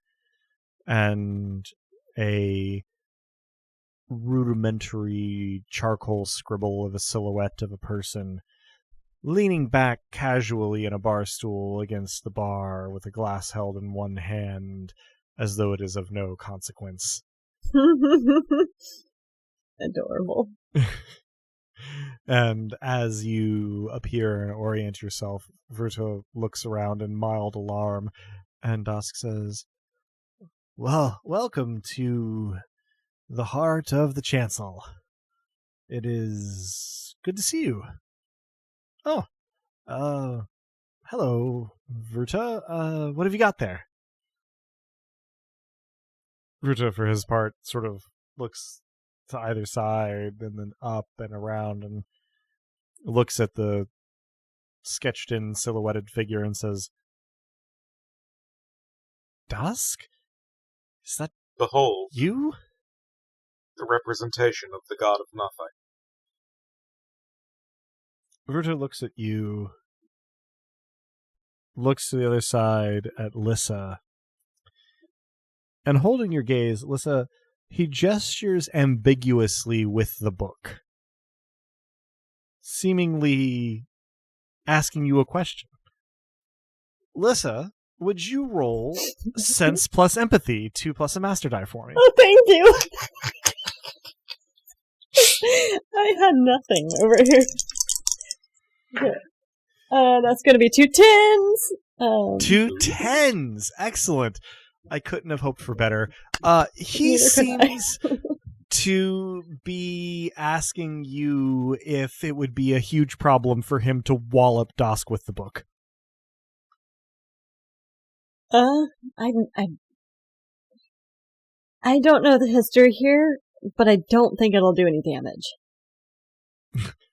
Dosk looks at you and says, what won't do any? And then Verta takes both hands on the book and sort of sidelong swings the book into the side of Dosk's head. And there is a thunk, and Dosk sways in the bar stool as Verta backs up rapidly. Dosk sort of shakes his head a little bit and goes, okay, yeah, no, I definitely deserve that. Okay. It's becoming apparently a bit of a tradition around here. Yeah, no, justifiably so. I'm glad you're safe, Verta, and It's part of why we brought him here. He has, after all, read that book several times now. Well, then thank you for visiting, and as much as good as it may do, I am sorry. Verta sort of sighs and goes, it doesn't matter. Hopefully I can help. And sort of gestures with the book, which is none the worse for wear, being leather-covered wood in its binding.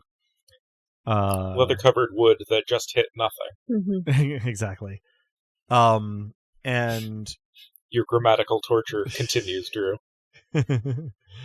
I asked for this. Dusk sort of gestures to the bar next to him and says, well, I guess come and tell me what you've uncovered here, and we'll see what conclusions we can come to at the very least.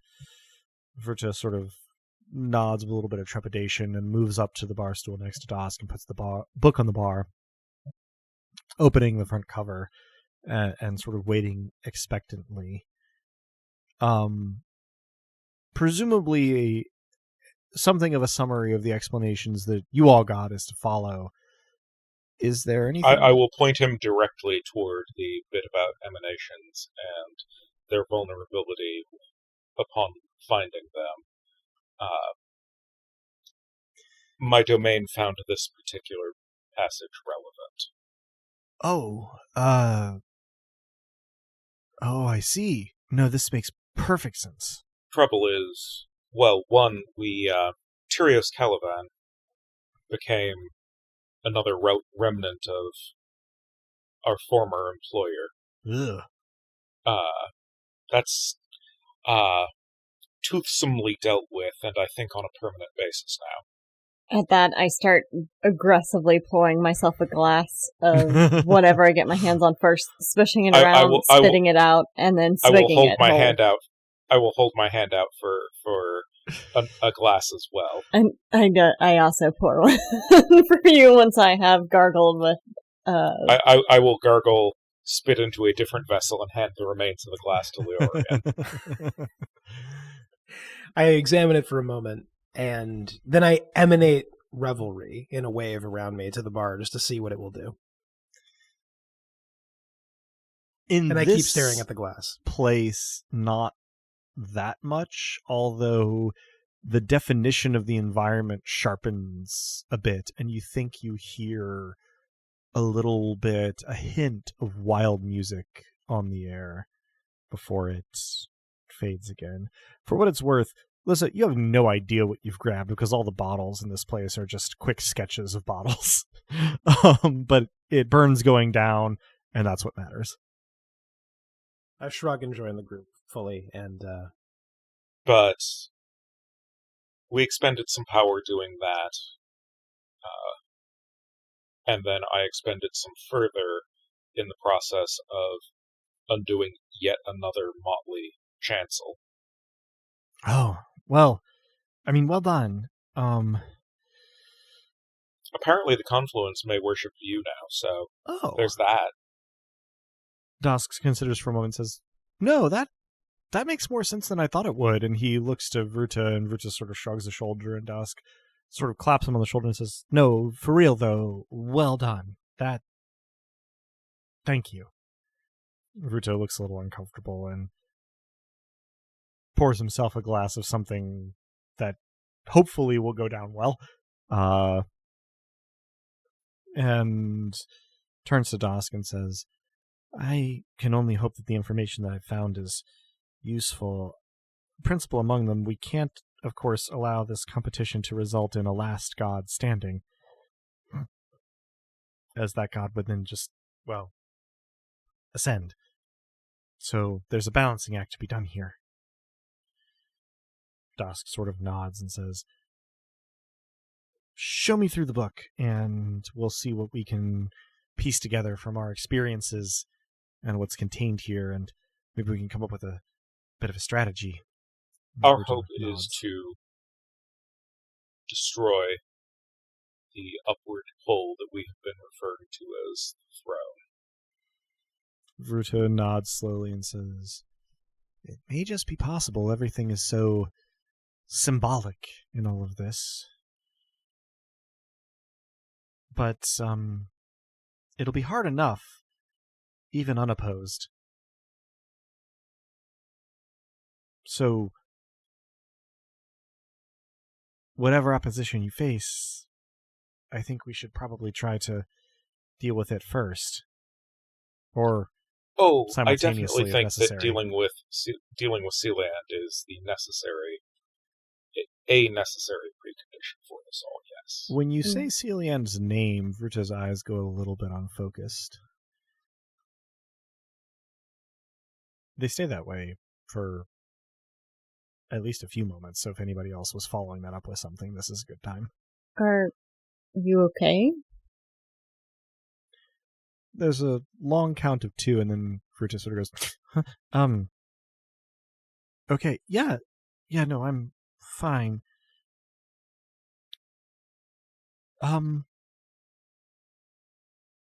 Celiand, you said. For some reason... Yes. Beauty, truth, betrayal. He sort of sags on the bar a little bit, and he says, oh, gods, I think I may be a prophet. And buries his head in his hands. Did you have a vision? Yeah, something like that. Dusk sort of claps him on the shoulder and says, wow, that's impressive. I didn't... Well, what did you see? And Vruta sort of speaks through the heels of his palms and says, a feast. I think the Imperator you just mentioned may have eaten something or someone. But that means that they'll be digesting for a while. So... Dusk? Uh-huh. He needs a shard, so that he cannot be an agent of betrayal. Oh, Dusk looks askance at Vruta and goes, do you think you'd be okay with that? And Vruta sort of regards him questioningly and goes, I'm very sorry, Vruta, but we are literally up against betrayal. And you appear to be her prophet. Oh, well, that's not good. And Dusk sort of bobs his head glumly and says, No, it's not. Well, if you're okay with it, I can offer you a couple of things, honestly. If you want, you could have Shadow or Rot or Flare.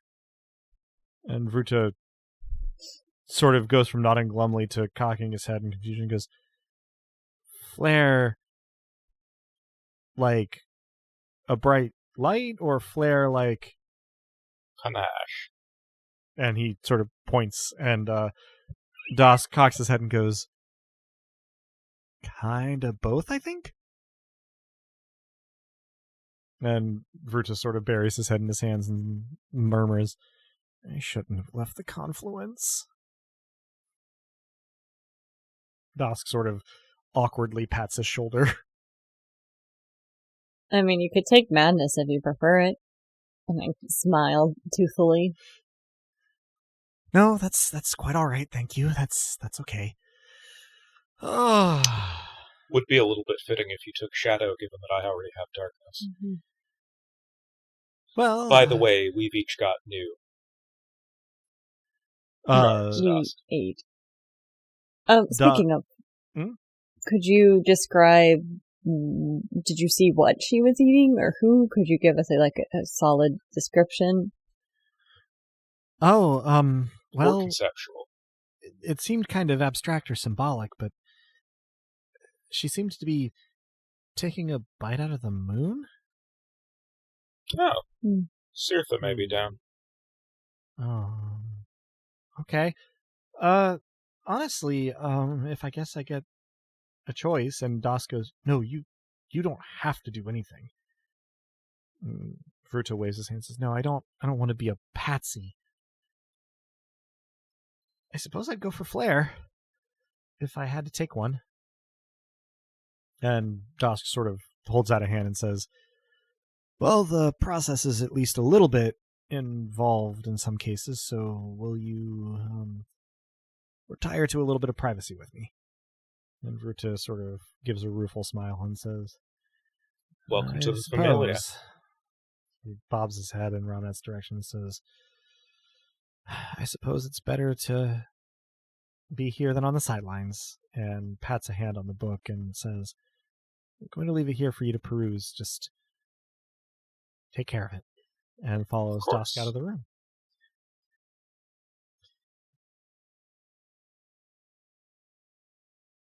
If there is anything immediate that you wish to get up to here, Now is the time to tell me. Apropos of, I guess, the visual of Celia eating the moon. Right. Big moon-sized pizza pie, as it were. A moon pie. It was right there and I missed it. Happy Mardi Gras, everybody. Hey. I'll do a quick phrase. combination of two things. The first is that I'll reach out to Apatia to make sure she's okay, because the moon is also very Nyx-like, and I need to confirm that it's Cirtha, even though Nyx has been gone for a hot minute. Yeah, Apatia seems to be just where you left her, though you can't get a high-resolution picture of what may be going on there. Okay. And the next thing I'll do is recalling the nature of Nyx's death and the fact that she's just now seeing, or Cirtha. Recalling the nature of Cirtha's death recalls the nature of Nyx's death clearly in my mind. So I am going to do a greater divination, asking in what form predation was in this realm. And I guess I need to use a realm miracle for that, don't I? Hold on. So the question is, in Boar, what yes, form does in predation Boar, take? This is where Nyx was killed. Right. Functionally, was this a question of whether Nyx was an emanation, or...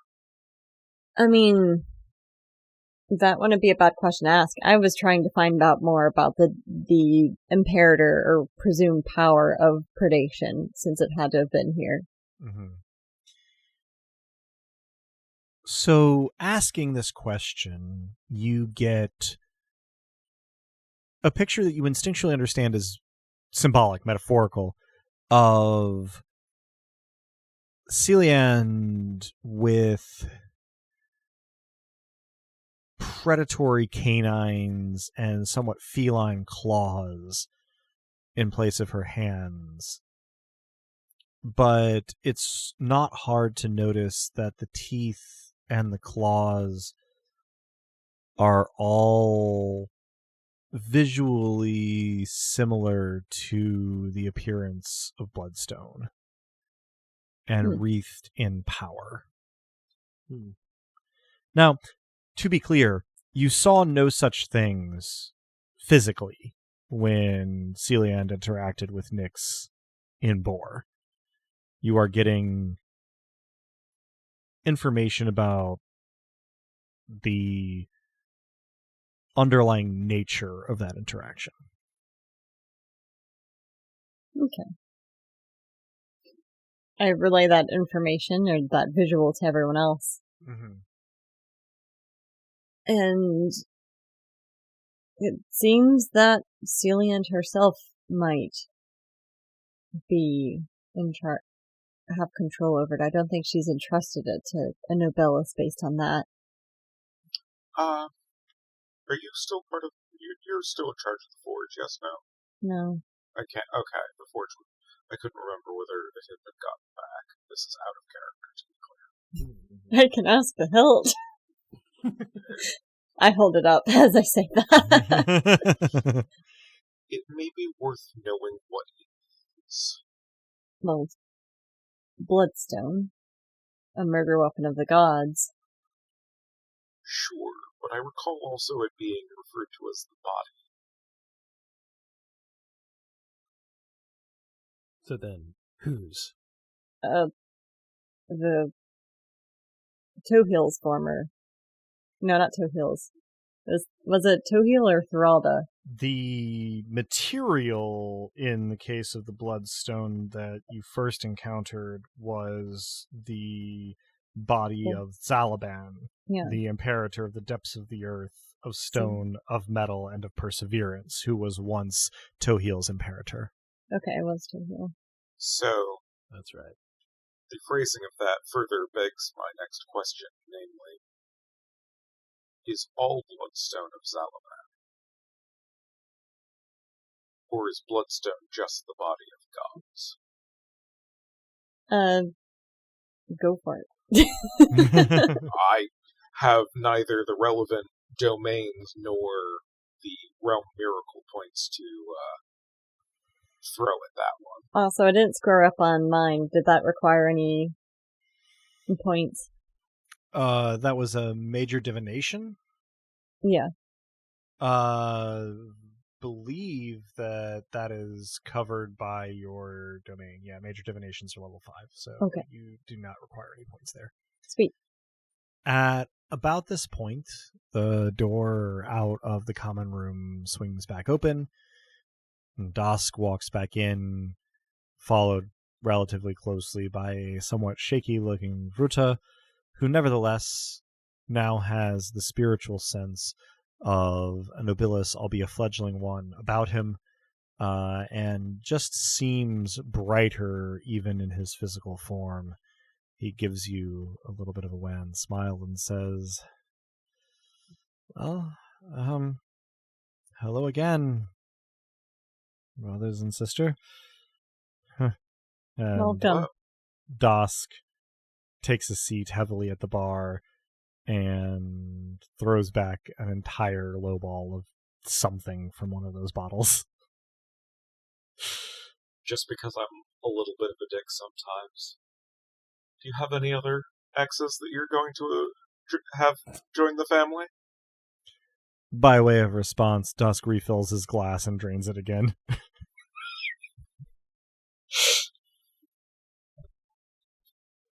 I've been there too, buddy.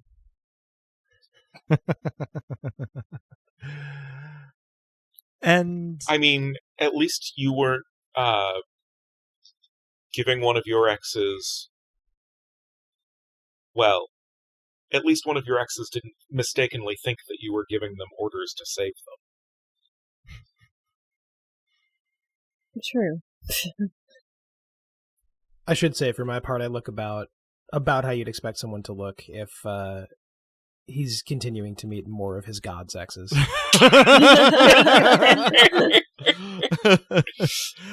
It's true, you really are the only, unblemished follower of Dosk here. It all seems so simple at first.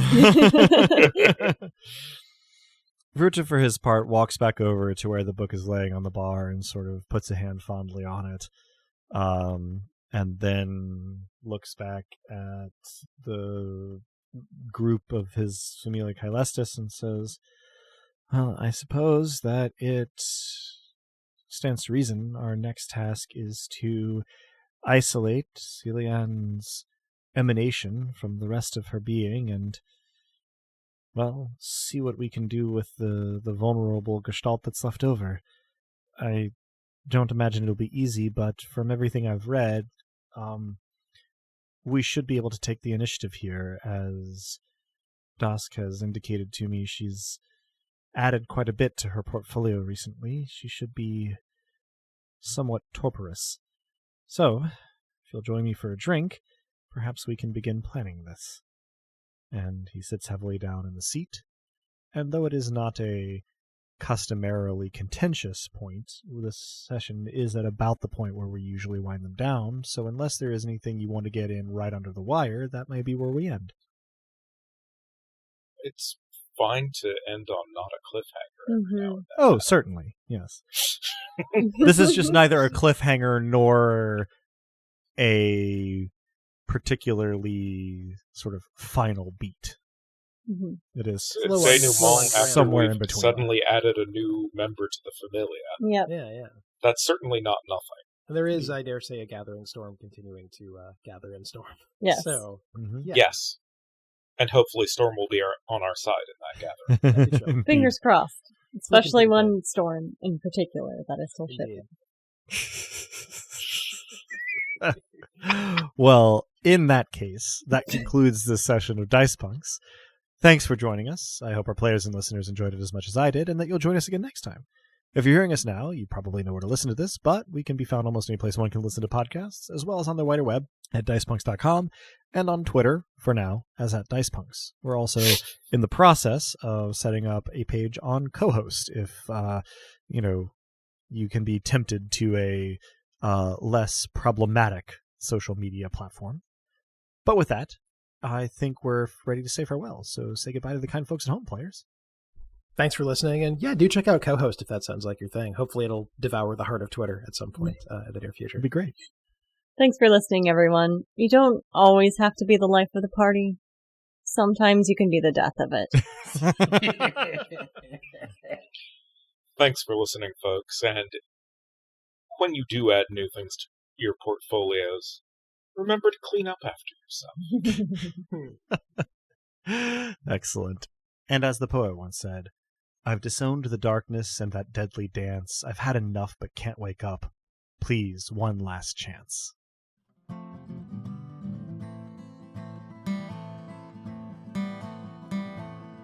Thank you for tuning in, dear listeners, and stick around through the admin stuff for a list from Leorian. The songs in this episode, Theme of the Dice Punks and its acoustic version, were written and recorded by the Viscount of Tempo and his element, Drew. Cover art is by Joanne, who's appeared on the podcast now and again. Check out her work around the internet, where she goes by Anything Sows. Site design and graphics for DicePunks.com are by Robin, the player behind Lissa and Mavia, the Nobilis of Fury and Madness. Rain and the one-roll engine it runs on were created by Greg Stolze, whose work can be found at gregstolze.com. Nobilis was created by Jenna Caterin Moran and can be found alongside much of her other work at afarandsunlessland.wordpress.com. Links to both systems and authors can be found in the Punk Grimoire section of our website, dicepunks.com.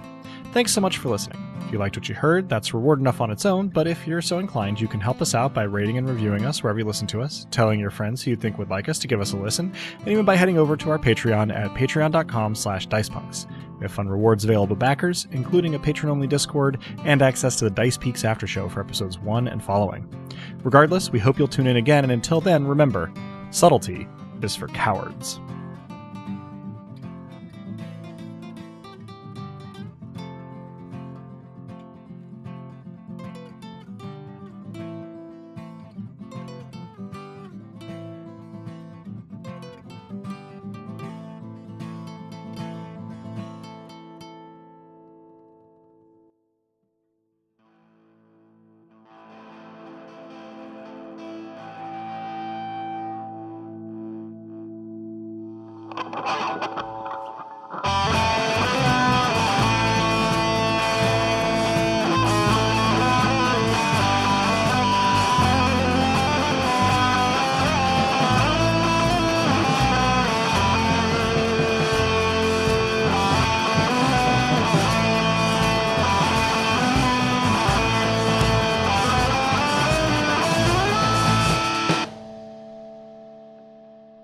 This Vruta fellow, this book-bearing walking book, our newest brother in the family of nothing, has already done a great deal for us, and he's already been through a great deal, and I fear he'll be going through a good deal more before this is all over. So, I want to make things as easy for him as I can, and ease him through it, and he seems like the sort who'd want a plan. As such, I've compiled some questions that he should consider, even if he thinks he's already considered them, questions that are easier when they don't sneak up on a person. Sort of a guide for Vruta and for anyone who joins us after him, a sort of Leorian's list. 1. How do you feel about ending the divine order as it presently exists? Hopefully that appeals. If not, this could get awkward. 2. On a scale of already have to cannot conceive of doing so, how do you feel about moving on from Dosk's various mortal trespasses against you? I'll emphasize no need to go into detail at present. 3. So long as demigods exist, do you prefer to be one? This is a leading question. Who wouldn't? 4. What would you ideally like to be the demigod of? And here I'll note to also ask Dosk whether we know who has the power of preserving tomes or whatever. 5, important one, and here do feel free to be specific. How do you feel about organ meats? At this point, I pause, and I look up to see what Lissa and Romnet think of my work.